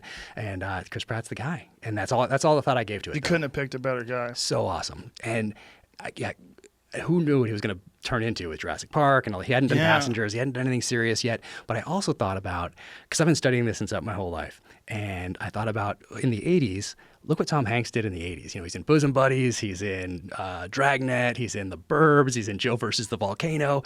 And then he does something called Philadelphia in the early 90s. And he takes that risk. And since then, he's been able to write his own ticket. He's one of the greatest actors of his generation. And I thought, who's that guy in this generation that needs to stretch a little bit, that needs to do something different? And I'm like, that's Chris Pratt. He can do this. And so I thought of it. And then even crazier, before the first book came out, I'm at Thunder Ranch training, doing some shooting stuff up there in Oregon, and I get this call from a guy that I knew in the SEAL teams. And he's like, hey, bro, do you remember me? And you know Jared. And he was out there in Utah with us. And he's like, hey, bro, you remember me? I'm like, yeah, of course I remember you. How's it going? I hadn't talked to him in 5 years or something. And we catch up a little bit, and he's like, hey, I always wanted to thank you for when I was leaving the SEAL teams. I don't know if you remember, but you had me into your office, you sat me down, you talked about transition, you introduced me to some people in the private sector, and I've never forgotten it. I was like, oh, wow. Hey, of course I'm going to do that for you, because, I mean, he's an awesome dude, total stud, great operator, and wants to get out of the team, so I'm going to try to help him as best I can. But he really remembered it, and he said, hey, I heard you wrote a book. And I said, yeah, it's coming out in a couple months here. There are these galley copy things, which are early copies of a novel. I can send one to you. I'd love to send it. And he said, yeah, that'd be great, but I'd like to give one to a friend of mine. And I said, yeah, no problem. Who's that? He said, Chris Pratt. I was like, no way. Wow. Yeah. So he gives it to Chris. Chris reads it, and next thing you know, he's optioned it before it even comes out. Are you a guy who believes in fate? Do you believe in destiny? So when I was in Ramadi in 2005, 2006, that's where I got to think about this a little bit, because every time you left the wire, anything could have been an IED. And you could have either spent that time on the way to Target and coming back from Target worried about, oh, is that dead donkey on the side? Is that going to blow up and kill me, or hit that Humvee in front of me? That piece of trash right there, is that covering something else? Is there a wire there? You could spend every single mission, especially going to and from Target and even on Target, worried about that. Or you could focus on the mission, focus on the job, get there, do the job, get back. And at that time I was like, I think I have to resign myself to fate here in a lot of these things. Otherwise, my mind is going to be focused not where it needs to be, but on, is that an IED? Is that an IED? And so I thought, all right, you know what? If I get blown up today, that's just how it was. We're doing everything we possibly can to mitigate that, but it could happen, and I'm not going to spend an inordinate amount of bandwidth worried about that, other than trying to mitigate it as best we possibly can. But that's not going to be the focus of everything that I'm thinking about. It can't be. I need to be focused on this mission. I need to focus on contingencies. There's a firefight. I need to figure out what assets are available to come in here for QRF or whatever else, what air we have overhead. How do we maneuver here? All those things. Like, that's what I need to worry What's about QRF? as a leader. Quick reaction force. So you have those set up at different places in case you get hit, so they can come on in, usually in like Bradleys or Abrams, sometimes different vehicles that have a little more firepower than you do as you're sneaking through the streets. So I kind of resigned myself to fate. And there's a book called The Bridge at San Luis Rey. And there's I forget how many people, but let's say 5 or 6 people that are on this bridge, and it collapses. And the story is how each one of them got to be on that bridge. Why were those 6 people the ones that were on that bridge at that time? And it's fate. So I guess, and I haven't really thought of it too much since then, other than that experience in Iraq, and just having to, or feeling like I had to resign myself to it. The Chris Pratt thing is eerie, though. It's crazy. It's a little eerie. It's crazy. Wonderfully eerie. Now, eerie may be the worst word for it, because pretty amazing. I feel very fortunate. Yeah. And yeah, it's one of those things that you kind of maybe made that happen. Like maybe you kind of put that out there as you were writing it, thinking about him. Maybe. I mean, I don't know. I say that and I say, shut up, hippie. Like, part of me is like, oh, what do you got, a crystal up your ass too? You know, it's like, but that. Yeah, but then, who like, knows? if I was like, I don't know. I mean, I was, whatever, an average SEAL or whatever. But if I, hadn't taken the time to sit down with Jared and like, maybe Chris doesn't even know this exists today. Right. And other crazy part of this, I thought of Anton Fuqua directing it. Really? He's directing it. Yeah. Why him? Because I love Shooter. Did he do Training Day? He did Training Day. Got the Oscar for Training Day. Love that movie. Magnificent Seven. I knew he'd worked with Chris on Magnificent Seven. I actually did know someone who knew him, but so I did have that connection through someone else. But I love Shooter, which is based on the book Point of Impact by Stephen Hunter with Mark Wahlberg. I love that movie because I love the book so much. They made it more modern for today's time, but it's a Vietnam sniper. Is Bob Lee Swagger is who it originally is. But I just thought he's the guy. He's the guy to direct this thing, and now they're both doing it, which is crazy. That is so crazy. Yeah. That's so weird, man, that you had those two people in your head. It's like that's what makes me think I don't not believe that it's possible to manifest something. But I think most of the people that talk about that stuff are full of shit. Yeah. That's where it's a problem. Like most of the people that talk about that stuff, they're trying to sell you something that, well, you can make your life happen and you just need a dream board and write all those things down. There's a lot of that stuff is horseshit because you got to do the work, right? That's it. But part of me thinks that if you do the work and you do have that focus and that intensity, I feel like there might be some sort of frequency that you can tap in where you make things more likely to happen, or possibly you can make things happen. But the thing is, you only hear those stories from the people that are successful. Like how many people are like, I wrote a book and I had Chris Pratt in my head, and then I ran into him and I said Chris, and he's like, get the fuck away from me. No, it's totally crazy how all that stuff kind of comes together. You couldn't have picked a better guy than Chris. He is such a good guy. He's such a great guy. He's almost weirdly nice. Yeah, no, he's so nice. Maybe that's just different for around here. Maybe I don't know. But he's very different in terms of like Hollywood actors. Like there's a few like him. Like it's like people love to say that actors are full of shit and they're gross and they're self-centered and narcissists. And yeah, it's true a lot of the time. Is it really? But it's not true all the time. Yeah. And Chris is a great example of a guy who's like, he's a very religious guy, very pro-military, he's a really positive guy, very, very, very friendly guy. He's not your typical actor. Yeah, no, he's been so great to me. Also a huge movie star. Yeah. So it's weird. It's like, he's not that, guy who does coke and goes to parties, and he's a different animal. Yeah. So they do exist, male and female. There are actresses that are great people. They just really genuinely enjoy acting. But for the most part, the people that get into it are people that need a disproportionate amount of attention. Yeah. And for the most part, the people that need a disproportionate amount of attention are disproportionately annoying. Yeah. And usually they like to get rid of the author right away when you option something because they're like, I want to get rid of that guy because he's going to be on set and he's going to be like, that's not my vision. You're ruining my book or whatever. Right. So they like to get rid of you. But Chris wanted to be involved. So I got to help out on the pilot script for this thing. That's awesome. And it is so good. Now, is this a Netflix thing? Is that what you're doing? It's still classified. Okay. I think they're doing some announcement at some point, but it's a streaming service. Oh, that's right. Okay, I know what it is. I forgot. Yeah, so okay. it's I think it's 8 to 10 part series, maybe something like that. But 8 to 10 parts. I think so. I think they'll perfect. I don't know exactly. That's perfect. Yeah, because if they tried to jam that.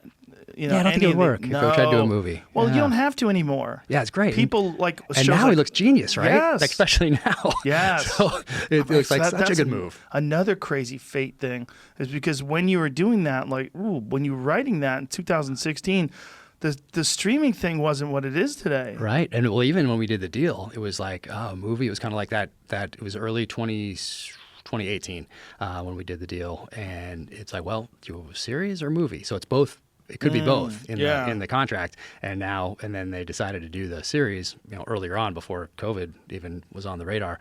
But now it looks like, genius move. Well, now series have a giant advantage over movies because now movies are getting released on. It's a really interesting thing today. One of the theater chains was saying that they're not going to have Universal films anymore because Universal released Trolls on direct to demand with people with Apple Yeah. TV and Amazon and stuff like that.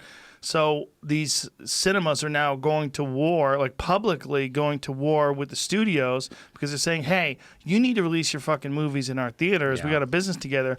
And then the theater's like, you know, the movie Right. production companies like, you might not have a business in 6 months. It's tough. Because who the fuck is going to go to the movies now? I know. Even when they're like, okay, it's all good. We're open up May 1st or whatever it is, or June 1st. Yeah. And Or- then who's going to rush right back with their kids? It's not going to be what it used to be. Yeah. It's going to take a And they were on the way down long anyway. time. Yeah. They were kind of. They were because, well, I've been saying forever, I would love if, you know, I have a big TV at home. I would love if I could just watch movies on TV. Yeah. I don't want to go to the movie and some guy's talking to his girlfriend in the middle of the movie and ruining everything. Or Yeah. people are checking their phones. They see the light from their phone. It Yeah, distracts some weird guy you. walks in, and all of a sudden you're like, kind of like, for Right. me anyway, I'm like looking at that. Yeah, That's strange. Like, exactly. He's got a backpack. Yeah, Great. what does that mean? Yeah, I'm going to sit Yeah. here the whole time with my kids, just on edge the entire time, worried Exactly. about this. Where are the exits? You know, that sort of thing, which is important to do in a movie theater. Exits, like there's smoke or Yes. whatever. You know, you got to go to the wall, use your hand down the wall to get to the Yep. exit, like that sort of stuff. But yeah, why not stay at home? Enjoy it at home. Make your popcorn at home. So it's looking like a good move now. But going back to the Fate thing. So it's also like, what if I had not been the operator or whatever that I was? What if the guy had a different impression of me that sat next to Brad Thor at the fundraiser? Yeah. He's not going to recommend me to Brad Thor if he had a bad impression of me or thought I was a bad operator or had a bad reputation or whatever else.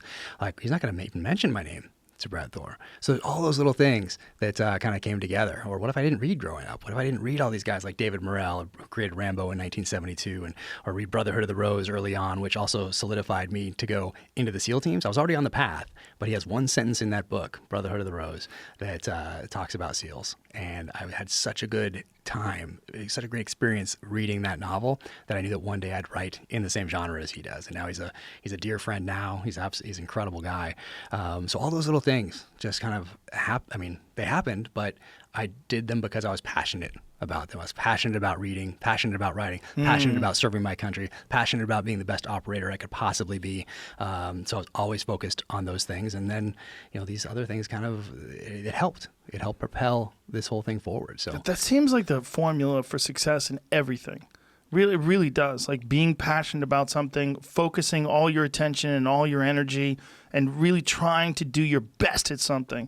That seems like the formula. Well, do the work. Yeah, it's that whole Yeah. Pressfield book is called "Do the Work." Like you Yeah. have to do that before anything else can happen. You can't just wish that something was going to happen. And you have to sit down and do the work. Whether it's write comedy, whether it's write a novel, whether Yeah. it's start a gym, whatever you're going to do, like you have to sit down and do the work. And people don't, they for whatever reason don't quantify in their head that all those little things you don't feel like doing, when you just make yourself do them, they all add up. You have to. And it really makes something happen that doesn't happen before. It's not going to happen otherwise. No one's going to do it Yeah. for you. No, no one's Like I gonna hear do it for authors you. talking all the time about what their publisher doesn't do for them. So I was I like, hear that about do you? comics too. Okay. My agent doesn't do anything for me. Yeah. Be undeniable. They can't do shit then. Yeah, for me, I'm like, Yeah. well, I have no background. I'm not coming from politics. I'm not coming from sports. I'm not coming from anything where I have any sort of a following that's going to, push me forward in this type of a realm. What do they? They don't owe me anything. I owe them something. I need to prove myself to them and prove that I was a good investment. Because most books don't make back their initial investment. So you have to make Most that back. books? Yeah, most books. Really? There's a few of them, kind of like movies. Like all the Avengers and all that sort of stuff makes the money back for the studios for all the other ones that no one sees that maybe win Oscars but aren't making back their money. So same thing in publishing. There's a few at the top, like the Stephen Kings and Brad Thors and Vince Flynn's and all that. They make it back for all the books that don't make back their investment. So I was like, I need to prove myself to Simon & Schuster. How am I going to do that? Well, I owe them. They gave me this shot. And so I'm not going to leave any rock unturned. I'm going to look at things like from other industries like Black Rifle Coffee. How did they build a coffee company? Like guys getting out of the military and out of the agency. How did these guys get together and make some YouTube videos?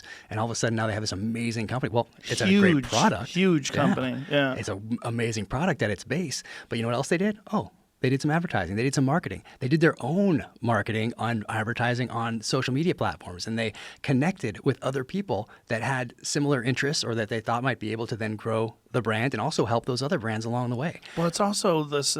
It's authentic. Like Evan Hafer, the CEO of Black Rifle Coffee, Amazing. has always been a coffee freak. Yeah. Like his whole life. He used to fucking roast coffee in the back of his Humvee saw while that he was doing picture. deployments. It's Amazing.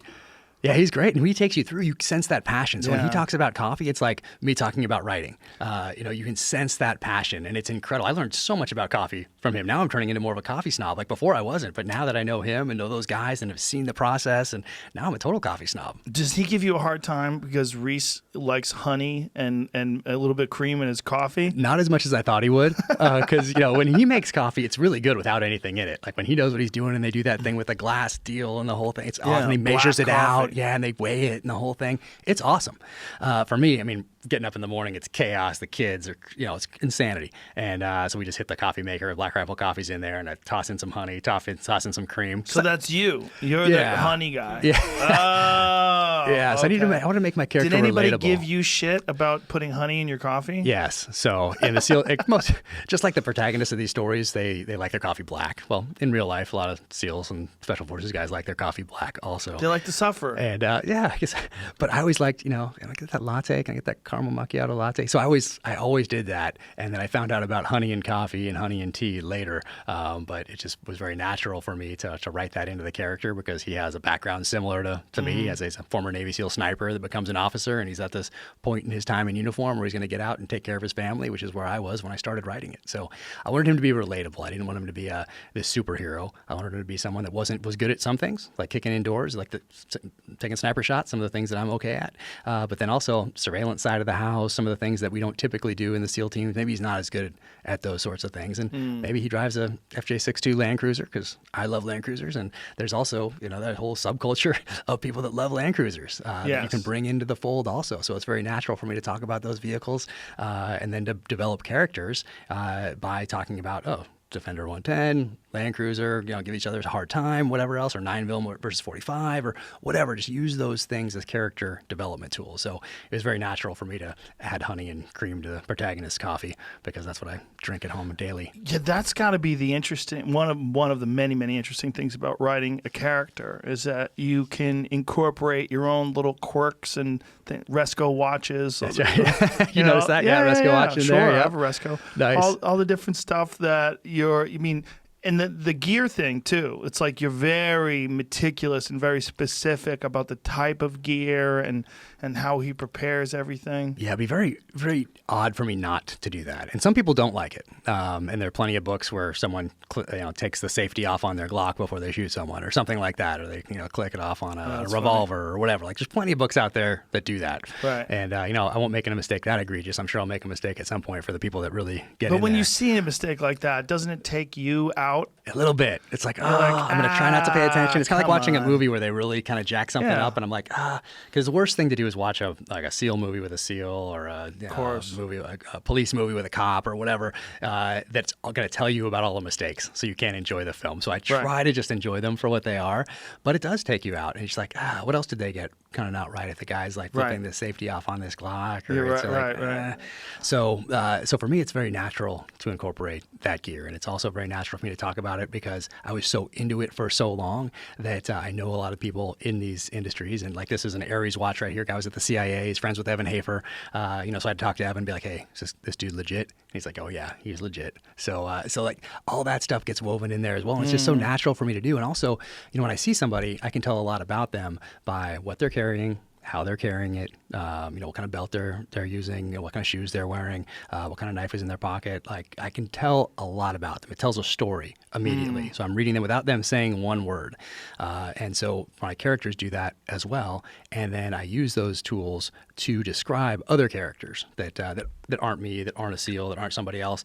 Well, I know how SF guys travel or how they have their packs or whatever it is. Or I know someone that doesn't really know what they're doing. This character doesn't really know what they're doing. So he's going to be carrying this 1911 that's brand new that he's not carrying cocked and locked, doesn't have one in the chamber, whatever it is. Like I can tell a lot about someone just by looking at their setup with a quick glance. So it's very natural for me to do that in stories as well. And it gives me a lot to work with. I don't have to interview anyone else. How many SEALs are novelists? Is it common? So it's not common. There are SEALs, obviously, who get out and write nonfiction. Yeah. The Richard Marcinko, who created Dick Marcinko. I read those books. Yep. Yeah, So, those are the first books that I ever read on military. In fact. Nice. Yeah. Nice. Yeah, early 90s. And when that came out, I was so excited because I had read everything you possibly could on SEALs up until that point because I wanted to be a SEAL since I was 7 years old. I knew I was going to be in the military even before When did then. those books come out? Those came out in the 90s. So I was. Did they really? Yep, early 90s.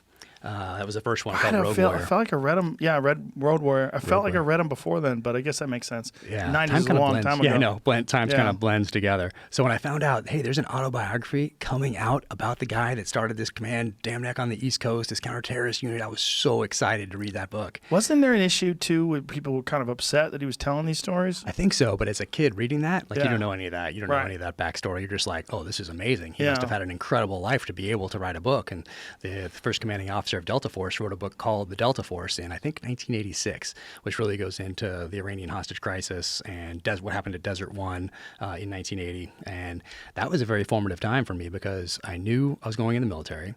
And at the time, Walter Cronkite's on TV. We're watching it during dinner. He's counting down the days that U.S. personnel have been taken hostage in Iran. And I'm seeing those click down or click up every single night.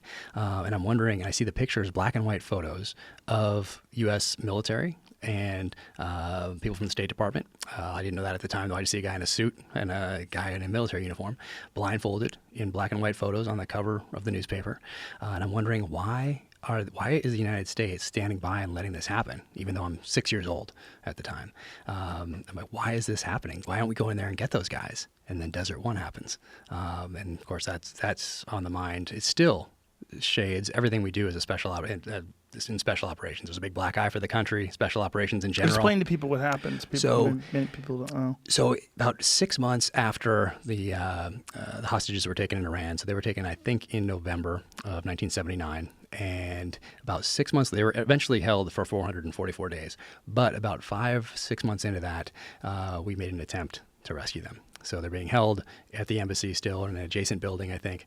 And it was the first use that most people know of what's called Delta Force. So our premier counterterrorist unit that is modeled after the British SAS.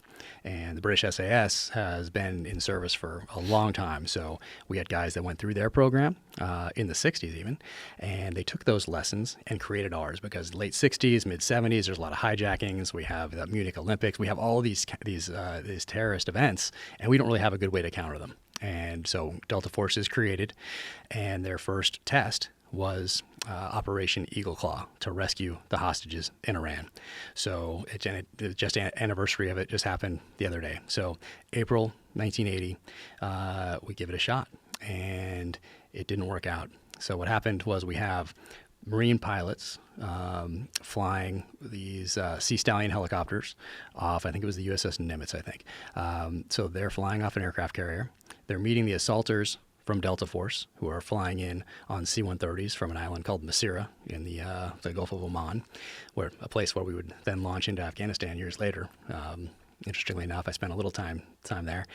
And they were going to meet up in the desert and outside of Tehran, Iran, a few hundred miles outside the city. So the C-130s land, EC-130s land that have fuel, helicopters land from the aircraft carrier. They're going to refuel those helos, and the planes are going back to Masira, and the helicopters are going to get closer to Tehran. So they're going to get closer, they're going to land, they're going to get camouflaged during the day, and then some guys who have been on the ground in Tehran. This is the best part of the story that no one really talks about. We've had guys on the ground in Iran. We had an E-6 Air Force guy that spoke Farsi. We had a special operations legend, Dick Meadows, who was also on the Sante raid in Vietnam. And we have 2 Special Forces guys out of Germany, and then 2 CIA assets. I think one's called Bob, and one's named Mohammed.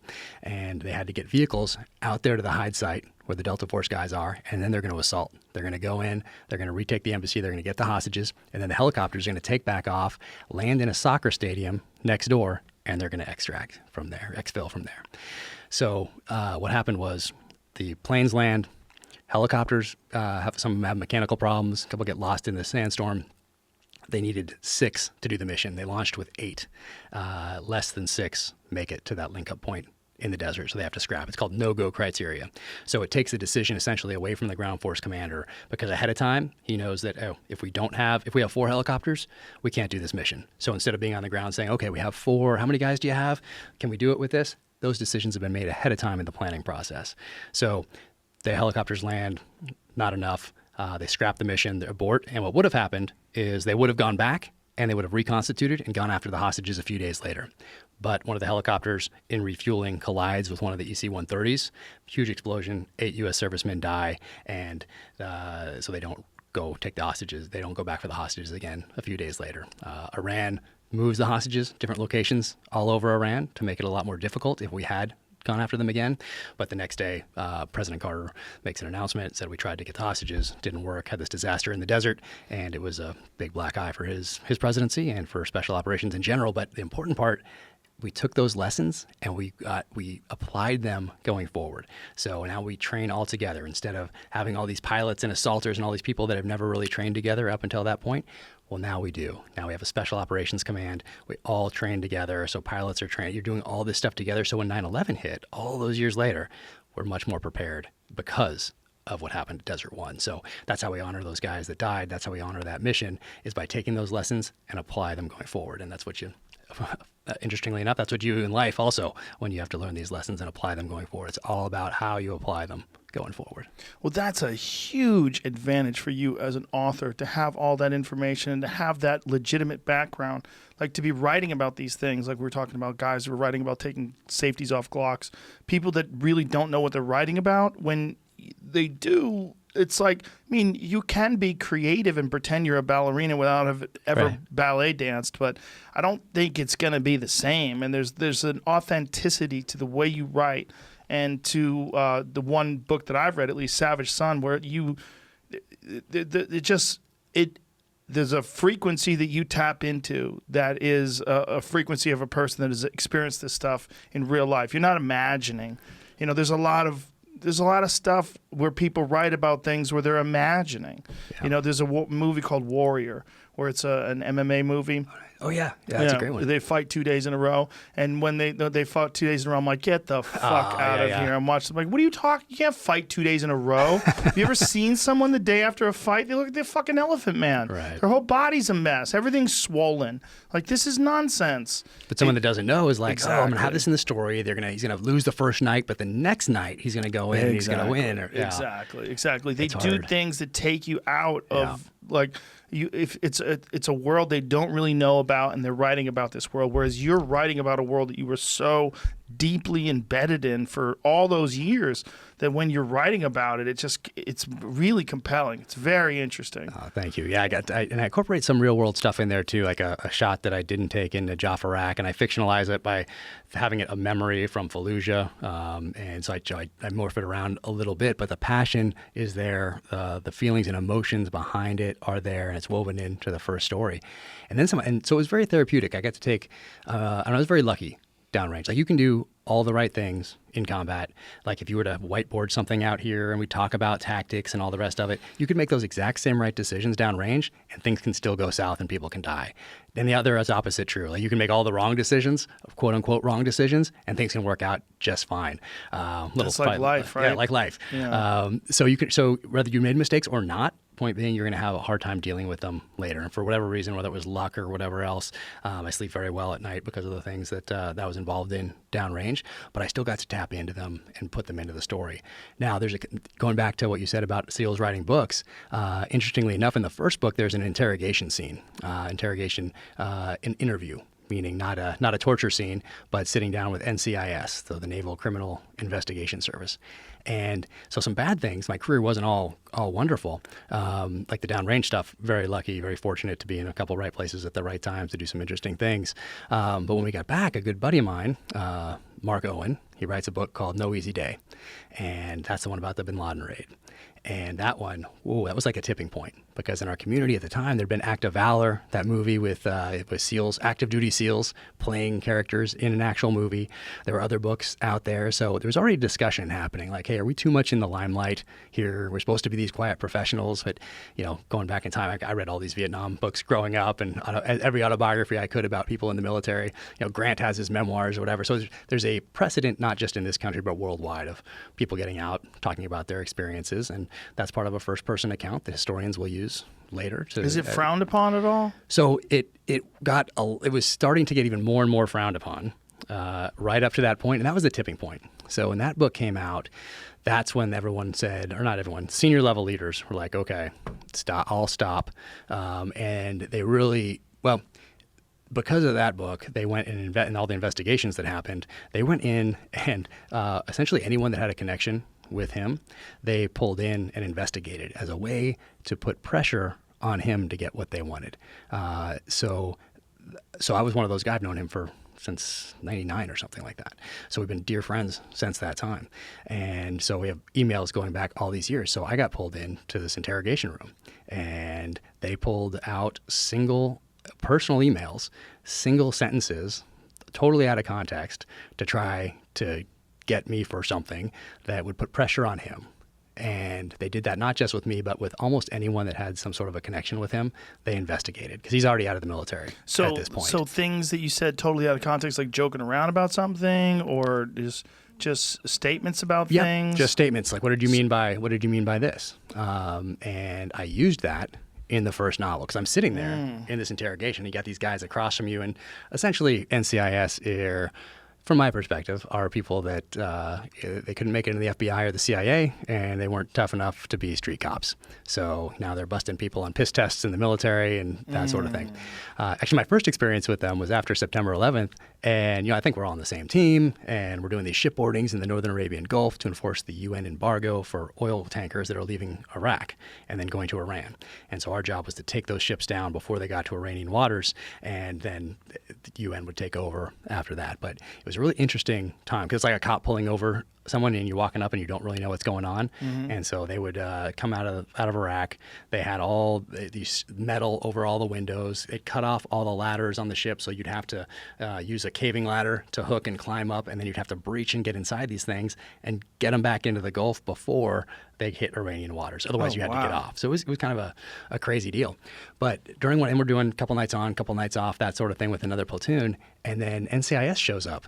And they pull us all into these different rooms, and they said, "Hey, so an M60, some sort of a machine gun type thing, has gone missing on one of these ships that you guys were on." And I was like, "Oh, that's terrible. Okay. Well, how can I help you?" And so they started talking, and how would you get one off a ship if you wanted to steal a machine gun from a ship? How would you get it off? And me, I'm just kind of creative. I'm like, we're all on the same team here. I'm like, oh, this is what I would do. I take it off piece by piece, and whatever I said, so I gave them and then as I was nearing the end, I'm seeing it in their face and seeing the notes they're taking. I'm like, wait a second, are they trying to get me to?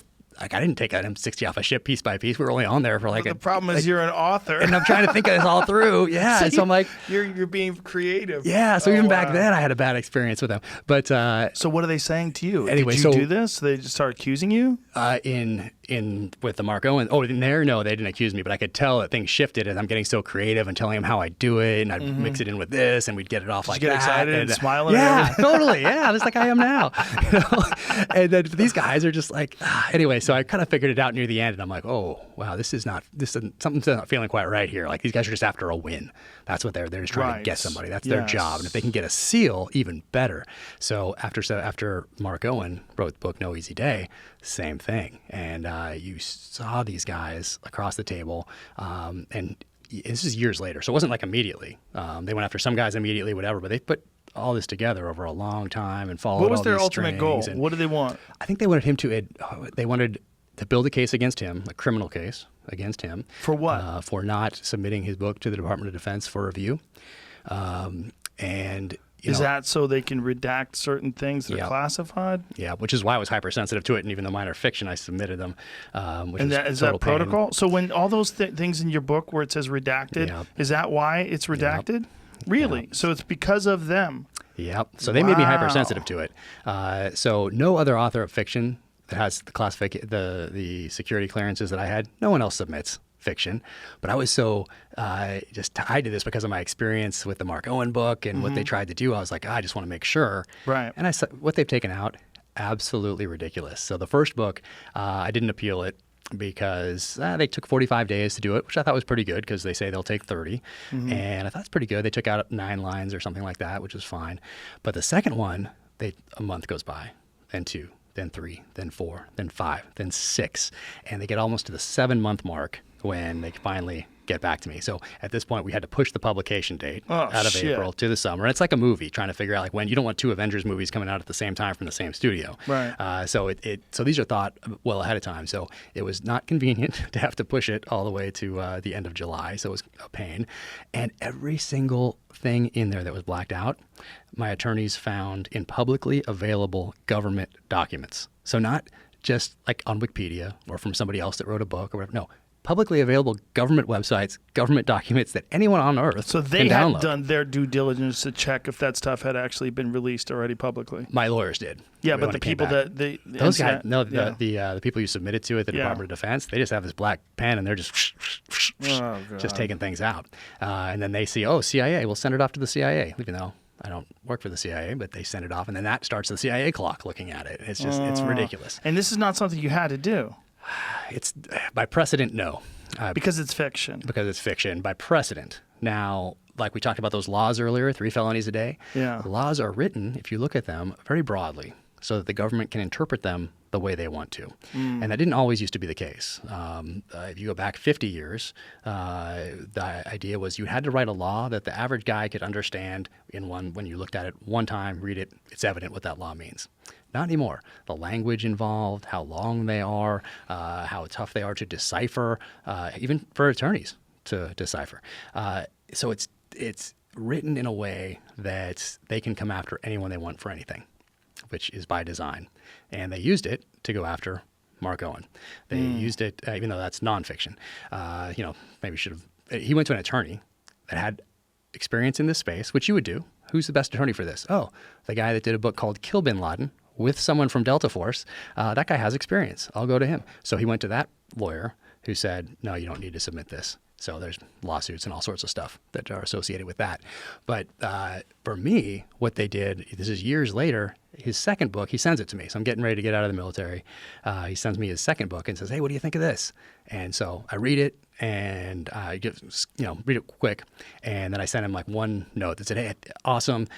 Maybe in the first part in the preface, maybe talk about your experience over the last couple of years with the first book and what the government did to you and how you reacted. Just people would probably be interested in that. So I wrote that.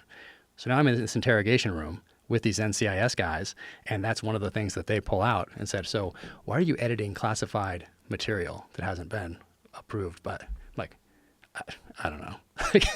Guy's a good friend, sends me the thing, I look at it. So what they wanted was to just put pressure on him and said, hey, we're going to go after your buddy if you don't do this for us, which was probably to say. So what did they want from him? I think they wanted him to admit he was guilty, and they also wanted a statement of not submitting it to the Department of Defense Office of Pre-Publication and Security Review, not going through. They want to make an example of him so that anybody else getting out would know that they had to do that. And I don't think it worked because there's plenty of books out there that nonfiction that have not been through that process. Right.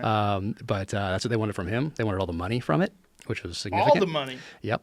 And interestingly enough, all the money. All the money. And he was always going to give it all. That's the other part of this is so interesting, is because I've known him for so long, he was always going to give it all away. And he had no reason to tell me that, a year before however long it was before. Like he wasn't setting this up as some criminal mastermind, but he was always going to give it away to a SEAL Foundation. And when the book came out, it all went into a bank account. But guess what came out of the bank account? Lawyer fees after that. So he still had all the money except for the lawyer fees. And then they still go after you for taxes that you're supposed to be. Anyway. It's the government. So they wanted that money, money going forward. Like if they made a movie from it, all those proceeds, they just wanted to crush him and make an example of him so other people would submit or make people think about not even writing anything anyway. How did it all end up? So it's a lawsuit with the attorney that gave the bad advice. I'm not sure exactly where that is. And then all the money went back to the government that was in the account, and he's paying off the rest of it that went to attorney fees. So he didn't make anything? No. Wow. Not one penny. All the money went to the government. All the money went to the government, and plus taxes. So double money. Yep. So all the money goes to the government because he lost? Is that the idea? Because they finally put enough pressure on where the lawyers do their thing and they figure out a settlement of some sort. And that was the settlement, all the money. Wow. And his second book, the same deal? No, that one went through the process. But after I read it. So he sent it to me before he sent it in. Okay. But, there's nothing. I don't know. But you read it, and that's one of the things they used to try to get him to do what they wanted. So, and that wasn't the only one. There's everybody that knew him got pulled into this thing.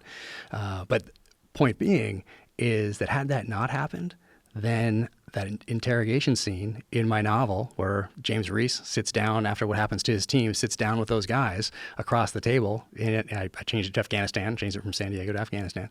But that's how I felt about the guys sitting across the table from me. So it feels real because I wasn't just like, hey, have you been into an interrogation room? Or I'm arresting a couple cops shows where they have somebody in an interrogation room. I'll just kind of write what that looks like or feels like. No, that's what it feels like to be in there, having these eyes on you, having them tell you that there's no cameras on when you know that there are, and all that sort of thing. So I got to put all that together and make the book what it is. So without that happening, without them trying to go after me to put pressure on him and everyone associated with that, the first book would not be nearly as good. Like the combat stuff, yeah, it's different. But the other stuff, the conspiracy side of the house and the NCIS guys and that interrogation in particular and some of the bad guys that, once again, you can't kill people in real life, but you know what? You can in fiction. Right. And so it made it so much better than it would have been otherwise. So now looking back, and I thank him to this day, I'm like, hey, you know what? That first book, that resonated with Simon & Schuster for some reason. And a lot of it's what happened downrange and those feelings and emotions, but a lot of it is because of what happened with you as I was getting out. That's interesting. So now, when you create these characters, do you write a backstory? Do you spend time like writing out this guy's life and then sort of use pieces of that in the story, or do you write it along while you're writing the story? Because he had a background so similar to mine, I didn't need to do that. So I didn't need to create.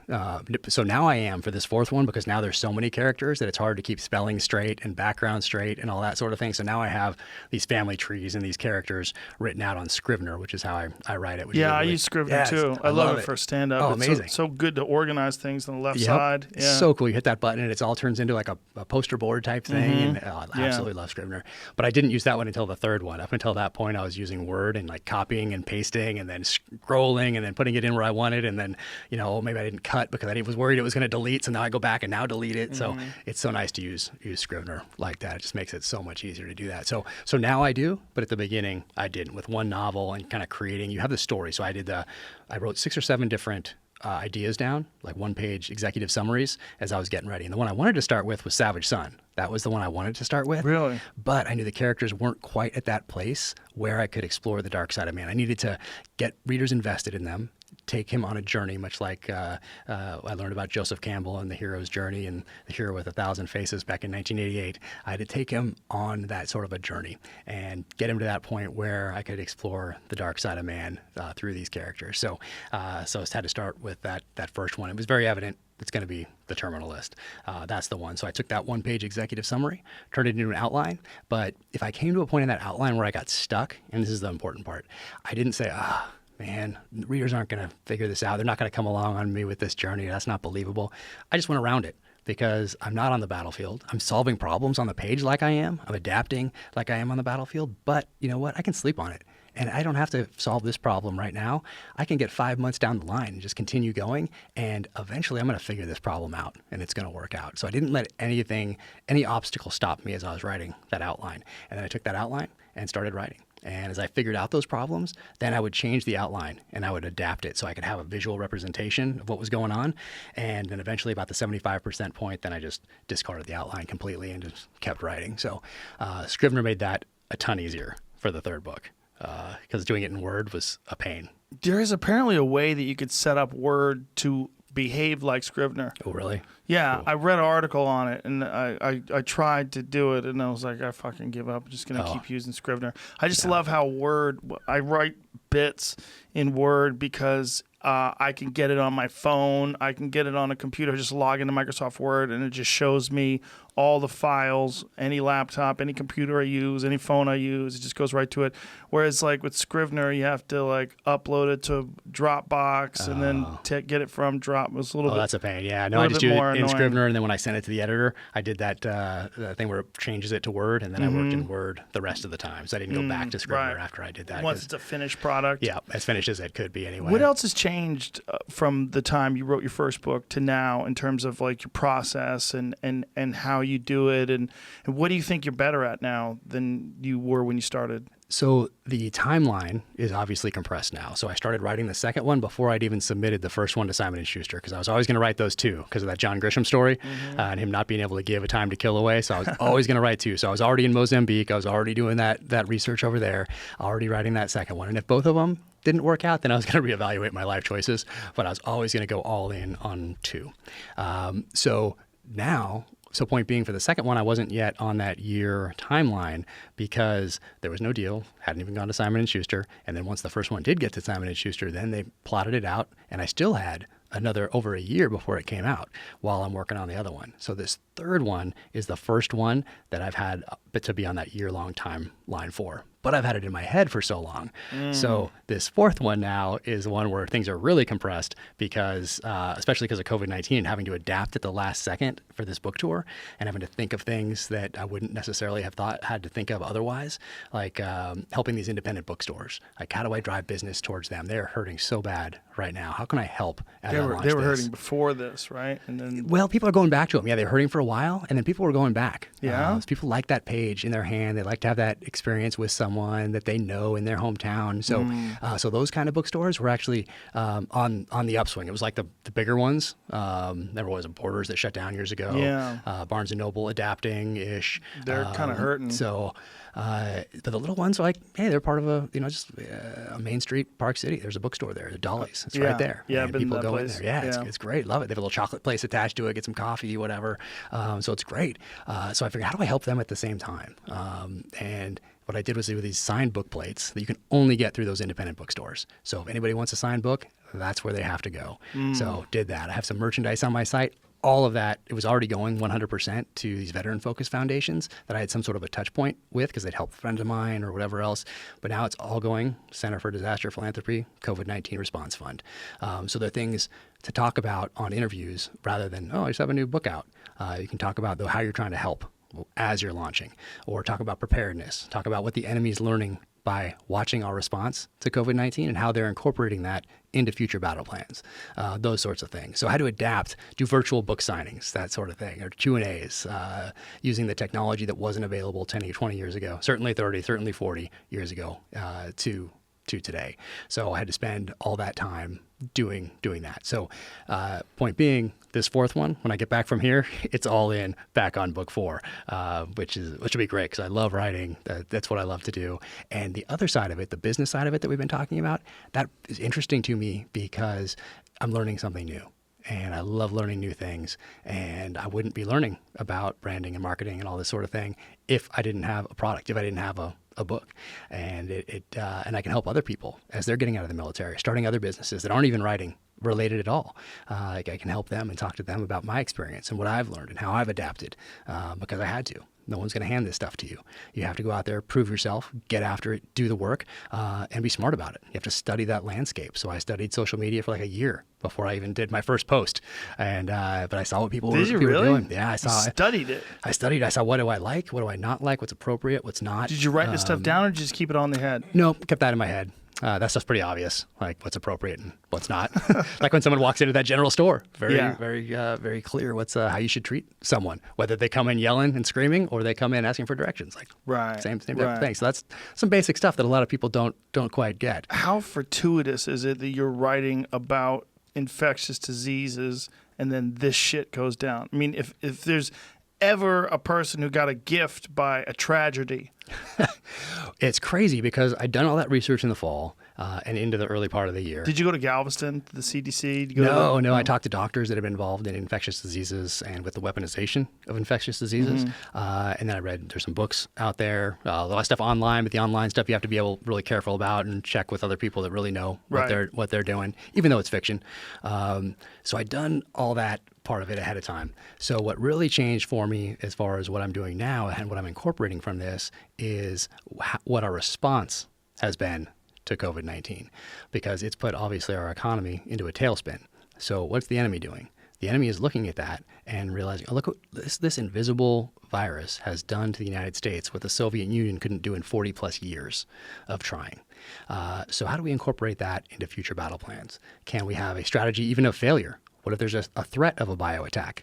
What if there's a failed bio attack somewhere? It's still going to affect that economy, especially right now with us being so gun shy about all these sorts of things. So what are they taking from that, and what are they learning to apply going forward? So for my fourth novel, I'm taking those lessons of what the enemy is learning from this and how I think they're going to apply it going forward, and incorporating that into a fictional narrative. So in that sense, I'm trying to learn, just always learning. It's always important to learn and apply it going forward. And you're also in the middle of writing this story, but you're also living a life of a person that actually has to deal with this coronavirus pandemic where the whole world is kind of shut down. Like as a human being, when you're dealing with this, what's frustrating for you about how everything is going down? I think it's what we just talked about as far as people not taking these lessons seriously going forward and making this a stronger country because of this. So, you get knocked down, you get back up, you're stronger for it. You've learned something. Like we talk about in jiu-jitsu, it's either you win or you learn. And so what are we going to learn from that? And are we going to apply that going forward? So, like the whole thing with the Iran crisis, where the hostage situation. We learned from that. We'd applied those lessons, and we were more prepared for 9/11 as a special operations force because of it. So for this, I worry, just like you said, are people going to go back to their old ways after this? They can't wait to. They can't wait to slide back into their old ways. Yeah. So are we going to be a stronger citizenry? Maybe a certain percentage take these lessons to heart. I don't know. But so I think that's probably it's knowing that people expect the government to take care of them. And that's the expectation. Is that not you. It's not, you don't have to take care of yourself or your family. The government's going to do it. They're looking for a daddy. Yeah. How do I get that, $1,200, whatever money they handed out? Oh, great.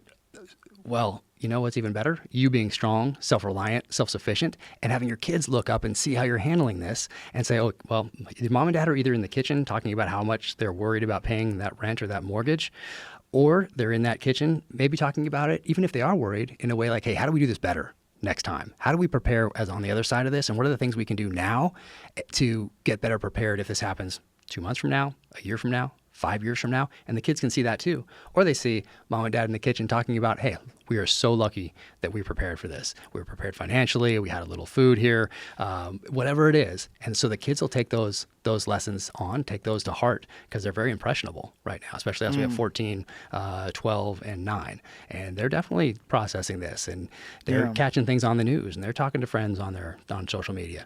They're texting back and forth, all that sort of thing. So this can either make them stronger citizens going forward, or they can see mom and dad relied on government. We came out the other side of this. We got this check and nothing really changed. So, what lesson are they going to take going forward from that? So it's a very important time, not just for how you deal with this, but and how you get through it and how you move forward better for it, but because of the lessons that we're teaching our kids, whether we mean to or not. It doesn't have to be a conscious thing. Like, they're going to take lessons. And as parents, it's up to us to figure out what those lessons are going to be, and we can morph it and make them stronger, more self-reliant going forward.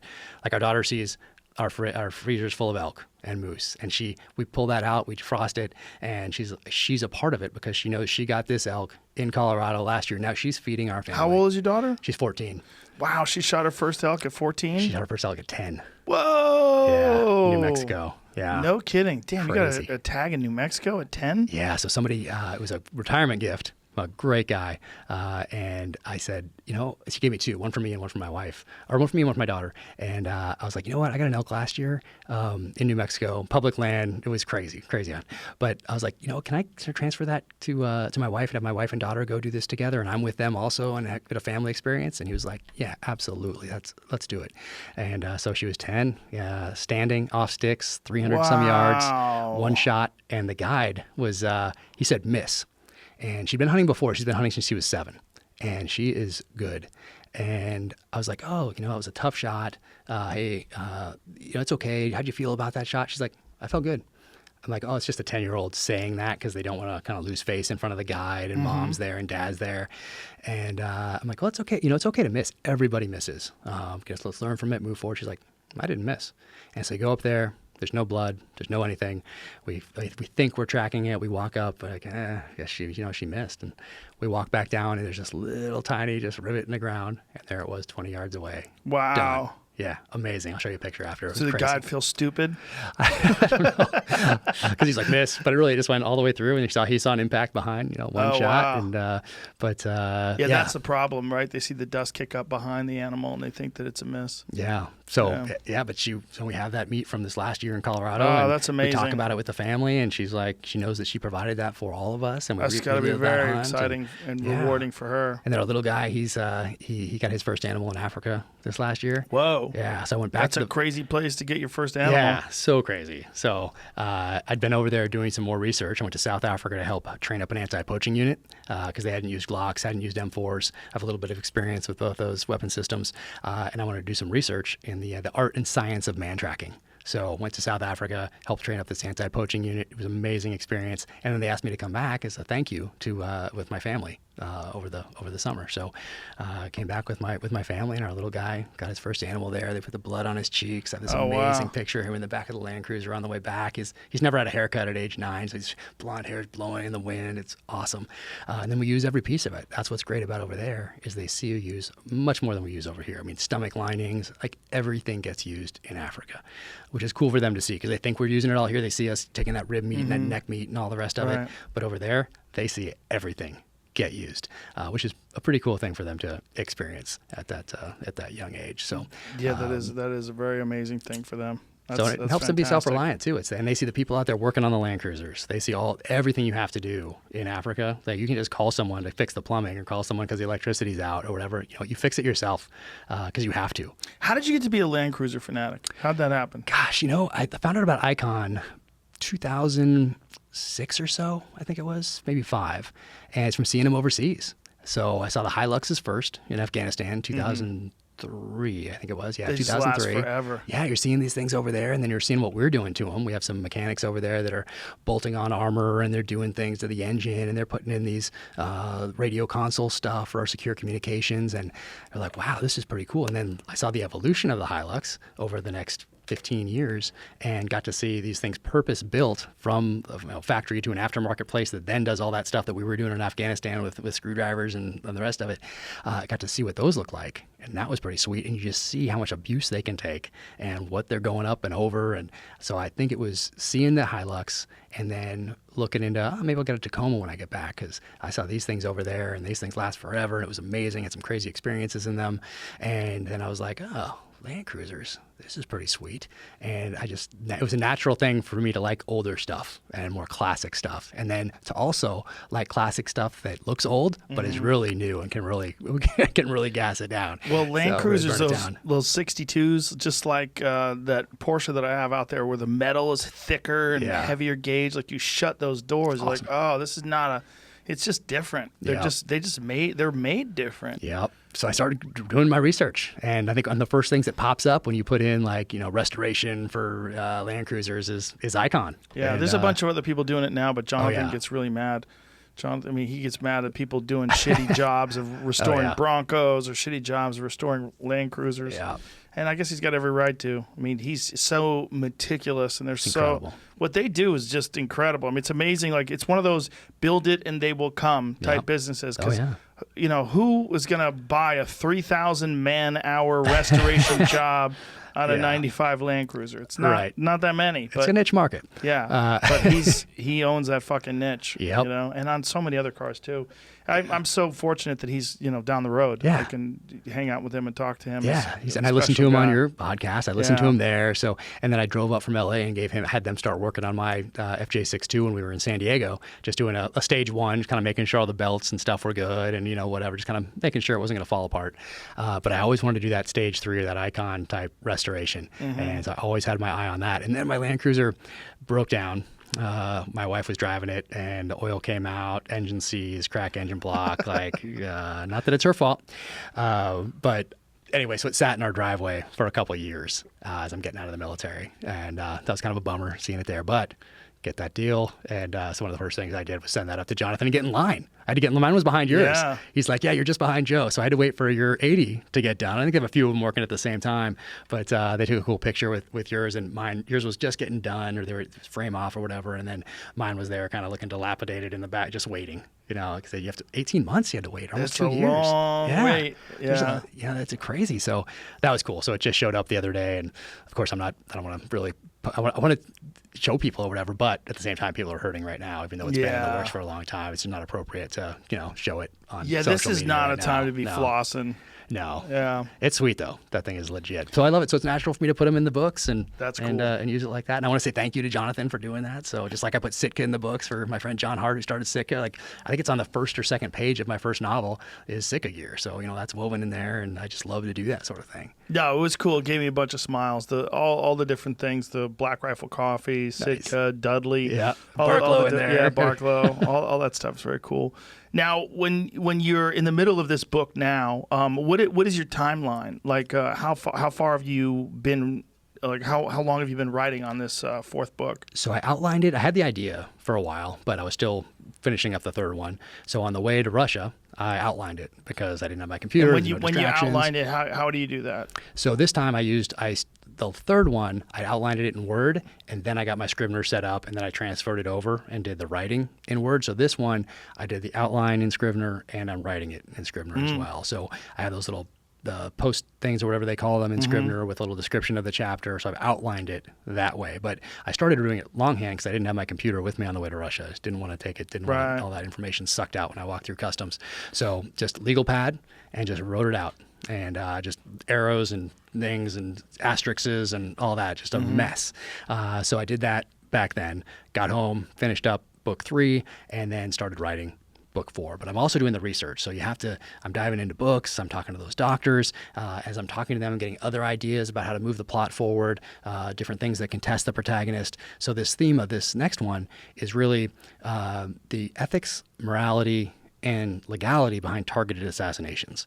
And the bioweapons piece really forms the foundation of that. But really what the protagonist is struggling with is targeted assassinations. And who is he today? Is he now an assassin? He's been a hunter. He's been a soldier.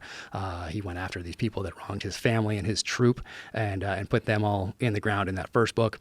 And now he has both. It's a mixture of a personal and professional track that he's now going to take going forward because he still has a little unfinished business to take care of and needs to use the United States government to track these guys down that he still needs to get.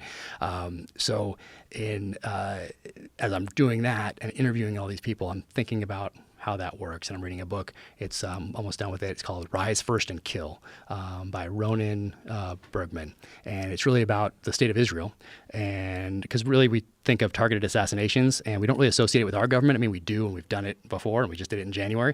But Israel, it's much more closely associated with Israel from its inception up until today. And it's a fascinating book. So I'm getting lots of ideas from there.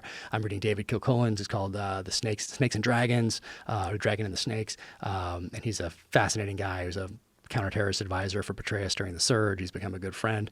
And so I'm doing all that research, which helps me move the plot forward. So I'm writing it, I'm touching up those outlines, and I'm working that research into the plot. So at this stage, I've written probably about half of it. And it's hard to say because you never know when you're going to get another idea or what, and it's going to take too long. But I'd say a little more than half, even though it's all outlined. I know where I'm going, know what I need to do. And that first draft is due in mid-June. When you write out an outline, but then in the middle of your writing, do you ever have like Stephen King apparently doesn't write outlines? Oh, they call him a pantser. Yeah. So you're right by the seat of your pants. What are your thoughts on that? I mean, like when you read that he does that, and I'm a giant Stephen King fan. I mean, he's probably written some of the most amazing horror novels ever. Yep. Not probably, has. And what an amazing story also about doing the work, being persistent, being resilient, incredible. And getting hit by a bus. I know. Oh Van. Some fucking idiot not paying attention, and every bone in his body's broken. Insane. And the story in On Writing about him starting back up again and his wife setting him up. And but what do you think about someone who writes like that? I mean, with his incredible results. I mean, it's all by the way, a lot of cocaine and cigarettes and alcohol. Like his earlier shit, like The Shining, and apparently he doesn't even remember writing Cujo. Wow. Yeah, he talked about that. He was so fucked up, he didn't even remember writing it. Hey, I mean, it makes me want to do more drugs. Like I do think about that when I'm up late and it's 3:30 in the morning. I'm exhausted. I know the kids are going to be up at 6:37 or whatever. Mm-hmm. I'm like, man, I need a little bump right here to keep me going. Like I mean, it worked for Stephen King, but he wrote just the craziest shit. But your stuff's pretty fucking crazy too. But your stuff is crazy in a sense that, like, I think these things really happen. You know, even like the tortures, and I wanted to talk to you about that too, like the torture scene. Like, I've seen so many pencil necks talk about, and I don't want to be rude about, I shouldn't even said that, but people who talk about torture saying that torture doesn't work. I'm like, how can you say torture doesn't work? Like, by what statistic? And I've seen people say we shouldn't torture because torture doesn't work. And I'm like, first of all, how do you know? Yeah. Have you tortured someone? Like, how do you know? Like, what are you basing this off, and why are you saying it with such authority and resolve? Authority and resolve and conviction that you know based on statistics of something you read that torture doesn't work. It seems to me like if people have information and they don't want to give up that information, we don't want to think of ourselves as being this barbaric type of civilization that would torture someone to get information out of them. But also, if you want to look at it pragmatically, that is how you would get people to talk. So to say that torture doesn't work, and in fact people who are tortured will say anything, and says who? Yeah. I hate that kind of conversation because it's an anti-military conversation in a lot of ways, because it's the same kind of mentality that sort of dismisses all sorts of tactics that are used to protect people that they have the luxury of not knowing what needs to be done or how it is done. Yeah. So it's very complex, and yet it's very simple. And I obviously use this in my writing, and I did in that first book, because the protagonist had to become that terrorist, become that insurgent. Yeah. So he had to adopt those tactics, and he had essentially had to abandon everything that he'd been fighting for the past 16 years to go after these people that wronged his family and his troop. So as far as the torture stuff goes, so I got to explore it in a fictional sense. So in real life, it's important to talk about these things with your troops. So at the tactical leadership level, where I was my entire career, whether I was just a brand new guy, enlisted guy, or a troop commander at the end, it was important, especially once 9/11 happened, to talk about these things before we're in a situation where we call it battlefield interrogation, and then it became TQ, tactical questioning, a lot more PC to call it tactical questioning rather than battlefield interrogation. But you had to talk about it ahead of time so that your guys would know what was appropriate ahead of time, so they're not in a situation where an IED has just gone off, one of our guys is killed, and now we have someone we think is responsible for that, and there's one or two of us, three of us in this room with him. What are those guys going to do? Well, they're emotional, and maybe we haven't talked about it ahead of time. So what are they going to do? They're going to, who knows? But point being, before we get there, during training, it can't just be a brief by like a pencil neck lawyer that comes in and says, all right, this is not right, this is what's appropriate. Exactly. It can't be that. It has to be incorporated into the training. It has to be discussed by people that are trusted. And so that when someone's in that situation, he knows what one is appropriate because of the second and third order effects that may come from it. You might want to put a bullet in that guy. You might want to torture him, whatever.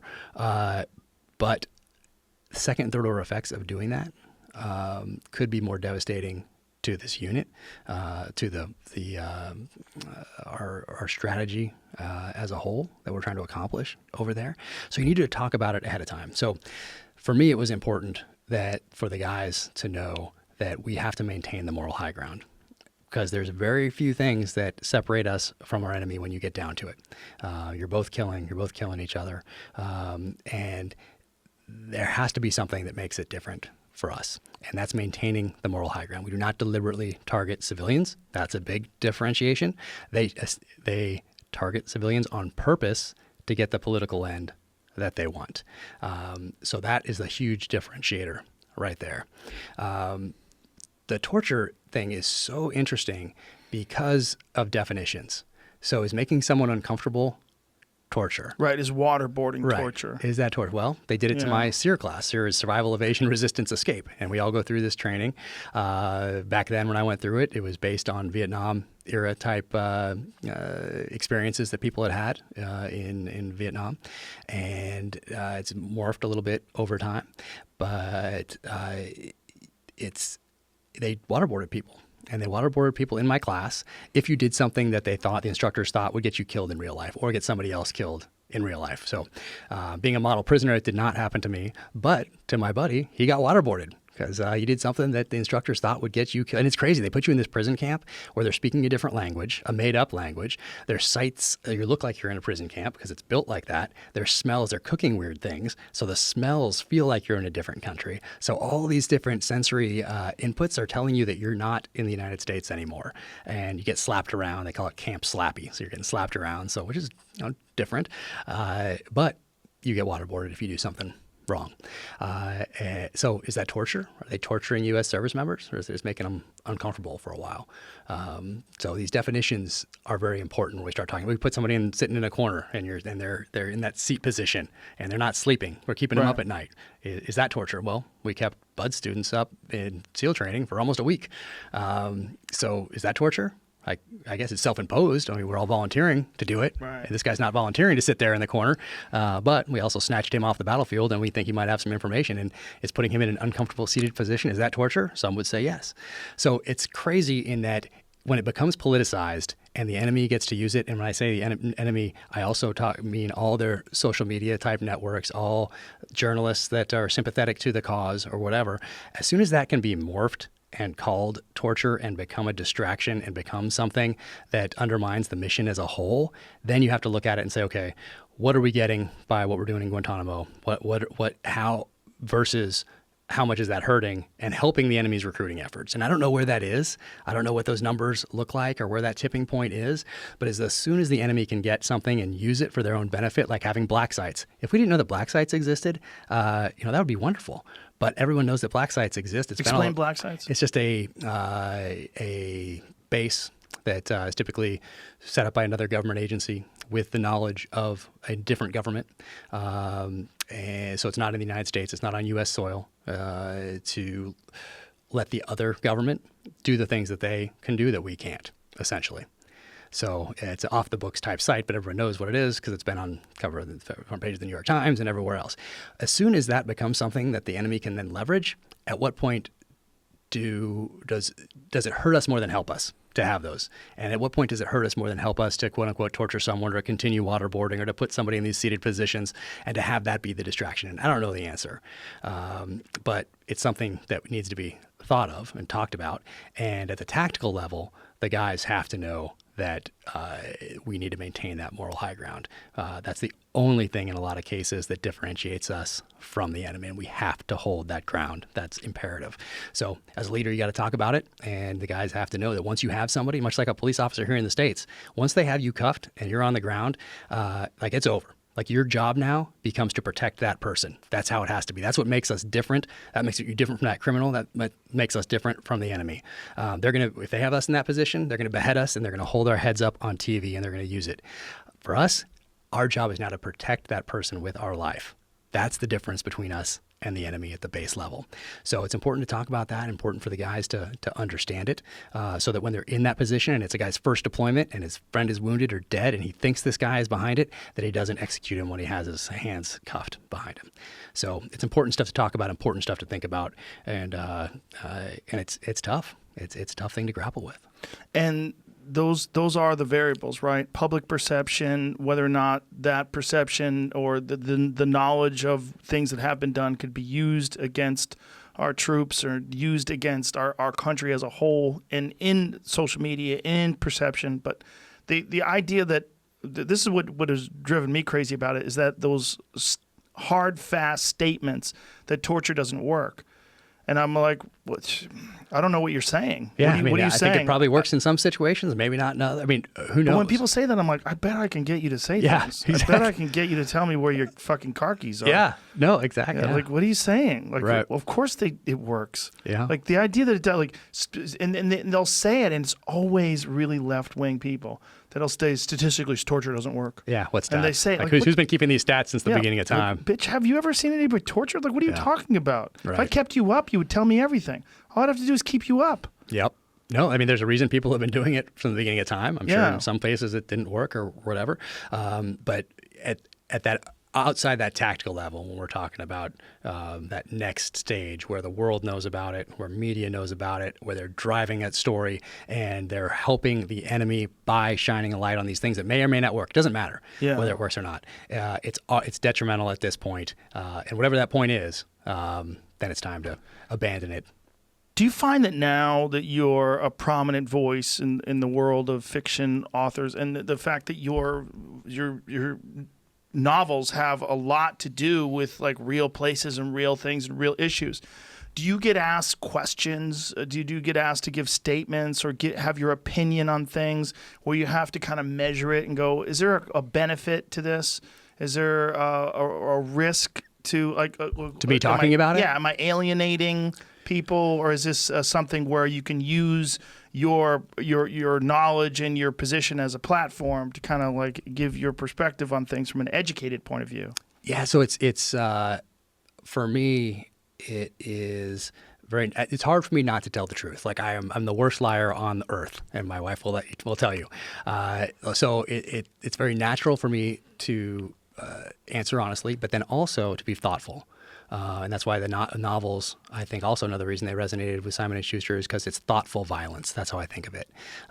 It's not just, shoots the guy in the knee or whatever. Mm-hmm. It's thoughtful violence, which is why those torture scenes are so intricate and involved. Dude, that one with the Russian mobster is heavy. Yeah, there's some good ones. So I want that to be a kind of a hallmark of the series, is that they're things that people haven't seen before. And it's not just extra violence, it's thoughtful violence. Mm-hmm. So I don't worry about alienating. It's more about me being honest, because people can tell. Like if you, especially today, like maybe 20 years ago, you could have hidden it behind managers and reputation whatever you call it.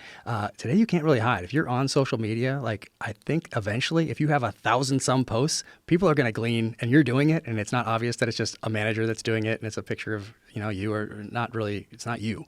It's obvious it's not you. I'm talking about when it's obvious it's you. It's hard, I think, to not be authentic and to let something slip through. Yeah, I think eventually it slips through. Yeah, I mean, and you can see things that aren't appropriate, and you're like, oh my God, why would this person say that? Well, you know why? Because it's them. Like that's why. Or they were drunk. maybe a little late at night. Also, like people don't understand the ramifications of posting things and like you were saying, how you got brought in by NCIS, that one thing could be taken out of context and used against you in a really weird way. Oh, yeah. And I used to think, oh, no, we're all on the same side. And, it's all about the... No, people are after a win in that situation. That had to be a really disturbing revelation. Oh, it was. And that's why the book is so powerful in that scene, and why how those guys go down is so violent, because it was therapeutic for me. I didn't have to actually go out and do it myself. I got to do it on the pages of a thriller. But for me, it's interesting. So I do get asked. I do go on different shows now as a military analyst. They ask me things, and I answer honestly, and I try to do it in a thoughtful way. So example being was the CEO of the Roosevelt that was was relieved last couple of weeks Yes. because he wrote this letter and, you know, was framed by senior level officials as he sent out essentially like an open letter. It sounded like they made it sound like he sent it out to his entire address book, and he went above the chain of command, and so he was fired, and it didn't go through the proper channels. And it smelled weird to me from the beginning, because you don't get to be in command of a nuclear-powered aircraft carrier by being like, just some guy. Right. Like, you know the military. You're in for like 25 years at this point. You're a captain. And I would be shocked if he had not exhausted every other avenue to try to get out what he needed to have done. And he's responsible for fighting that aircraft carrier, and he's also responsible for the men under his command.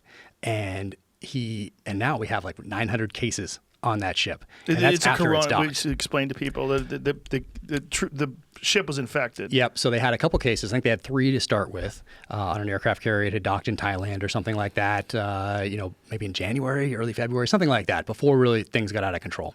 So you're in an aircraft carrier, and the only place worse than a ship in a circumstance like this with an infectious disease is probably a submarine. But he saw what was happening, and he saw it starting to spread. He saw that it was impossible to abide by social distancing guidelines. And once you do, when you actually have it, not just social distancing, but once you have it, how you isolate somebody, impossible to do on a ship. And so he saw that. And then the story is that he wrote a letter, and it got picked up by the Chronicle in Northern California. And that it just went out to this huge number of people. So it went out to 20 people. I've read the letter. It's 4 pages. It's very, very well done, very thoughtful. It gives 2 courses of action. 1, if we're at war and how we can keep fighting the ship. And 2, if we're not at war and need to take care of these guys and be ready for when war comes. So it's very clearly delineated in these 4 pages, very professional. It's on Navy letterhead, and it went out to 20 people. And for me, I thought, you know what, this is very strange that he's being attacked like this from senior level leaders, making it seem like he sent it out to his entire like Gmail address book. No, it's still usnavy.mil or whatever. It's not a secret communication, but there's official Navy emails that aren't secret as well. And yeah, it bypassed the chain of command, I guess.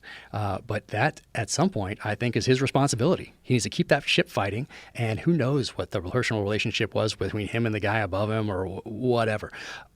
I think there's something. The investigation will show it. And now, and then the Secretary of the Navy flies from Washington, D.C. to Guam to give a speech to these people on the aircraft carrier. And he says that the captain that has just been relieved of duty was either stupid or incompetent if he thought that what he wrote in that email wasn't going to get out to the press. Meanwhile, the ironic part is that whole thing is videotaped. That whole speech is taped, and there's audio that makes it out to the media. So that's the funny part for me. But then also, then he's fired a couple of days later. Oh, Jesus. And then the Secretary of the Army, or the Secretary of Defense, now writes a letter, an open letter, that says essentially the same thing as the captain of the aircraft carrier wrote a few days earlier that got him fired. So it's really interesting. And I went on some of these shows and got to sit down with a couple different people with military backgrounds, and I was the only one saying that something doesn't smell right here. And this guy has a responsibility to fight that ship, to support his soldiers or his sailors, and something's just not right about this. And now we'll see what happens. But point being, yeah, I do get asked about these things, and I answer honestly, because one of the other guys were saying on this show was that nope, chain of command. He didn't follow the chain of command, and he should have followed that chain of command. Regardless, the typical Navy type line. Right. But being from special operations and being a free thinker, that's what we're supposed to do. We're supposed to be creative. We're supposed to think kind of red cell things from the enemy side, think about it from that side of the house, and do what we do, which is why we get in trouble a lot of the time in special operations, because we're kind of not military. And we're military, but we like to not break the rules. We like to bend them to a certain extent to get what we need done, and that's just very natural for us. But when you're sitting down with people that aren't like that and don't think that way, it's kind of interesting. But point being, I do get asked about these things, and I don't really measure it against if am I going to alienate people or not. It's just, hey, I'm going to be honest, I'm going to be open, I'm going to be authentic, and that's what people can trust about me, and they can trust about my writing, is that when they read that, they know that I just didn't get it from somebody else, like it's a part of me somehow. somehow, and it's very personal, even though it's fiction, and that's what you can trust. And if my protagonist is using a certain weapon or a certain knife or it's not just that I Googled Navy SEAL knife and so, or someone saying, and then he pulled out his Navy SEAL dagger instead. Like, no, that's not how it goes. You're gonna know exactly who made it, the relationship, all that sort of thing. So what people can trust is that they're gonna get my honest assessment. And that's what I owed the guys in the teams. I owed them my honest assessment. That's what I owed the people above me in the chain of command. No matter what it did, I owed them my honest assessment because that's what they could trust. They didn't have to worry about whether I'm just telling them something just because I think that's what they want to hear, or I'm looking to get ahead because I never wanted this to be a career in the military. I was just in there to fight and to lead. But that's what they can trust is my honest assessment. And so that's how I deal with today. I'm just going to answer honestly, but it will be thoughtful. It's not going to be like an off-the-cuff craziness that I then have to go back and retract, or I hope it's not going to be. It's going to be thoughtful because that's what I owed the guys also, was that thoughtful assessment, both up and down the chain. So that's just natural for me to do and what you're going to get today. Well, this mindset and the discipline and the authenticity, it comes out in your writing, man. I know I started with the last one and now I have to start. Yeah. You were a little bummed out that I was like starting with the last one, right? Well, most people get invested in the character. Like people ask me, like, can I start with this third one? And the publisher wants me to say, yes, start with the third one. Like, buy it now. Let me tell you, you could absolutely start with the third one. Maybe I'll be more invested if I start with the first one. I don't know, man, but the third one was fucking great. I awesome. loved it. And thank you. I'm going to get into the first two now. Awesome. Listen, you knocked it out of the park, man. It was thank you so much. amazing book. I'm excited to read the first two now. Awesome. People can follow you. Is it Jack Carr USA? It's Jack Carr USA on the socials. Most active on Instagram and Twitter. There is a Facebook, but 3 was too much. So I Jack feel Carr the exact same way. USA, and then officialjackcarr.com is the website, and people can go deep dive into weapons or knives or gear on that sort of thing. So all right, man. Yeah. Well, thanks, brother. I appreciate you. Dude, thanks so much for having me on, and thank you for what you do for hunting, and for those of us that are self-reliant, and for giving this. We're really opening people's eyes to what they can do to be better citizens and better prepared going forward. So thank you for all you do. My pleasure. My pleasure. Thank you. Bye, everybody. Yeah, man. That was 3 hours. Dude.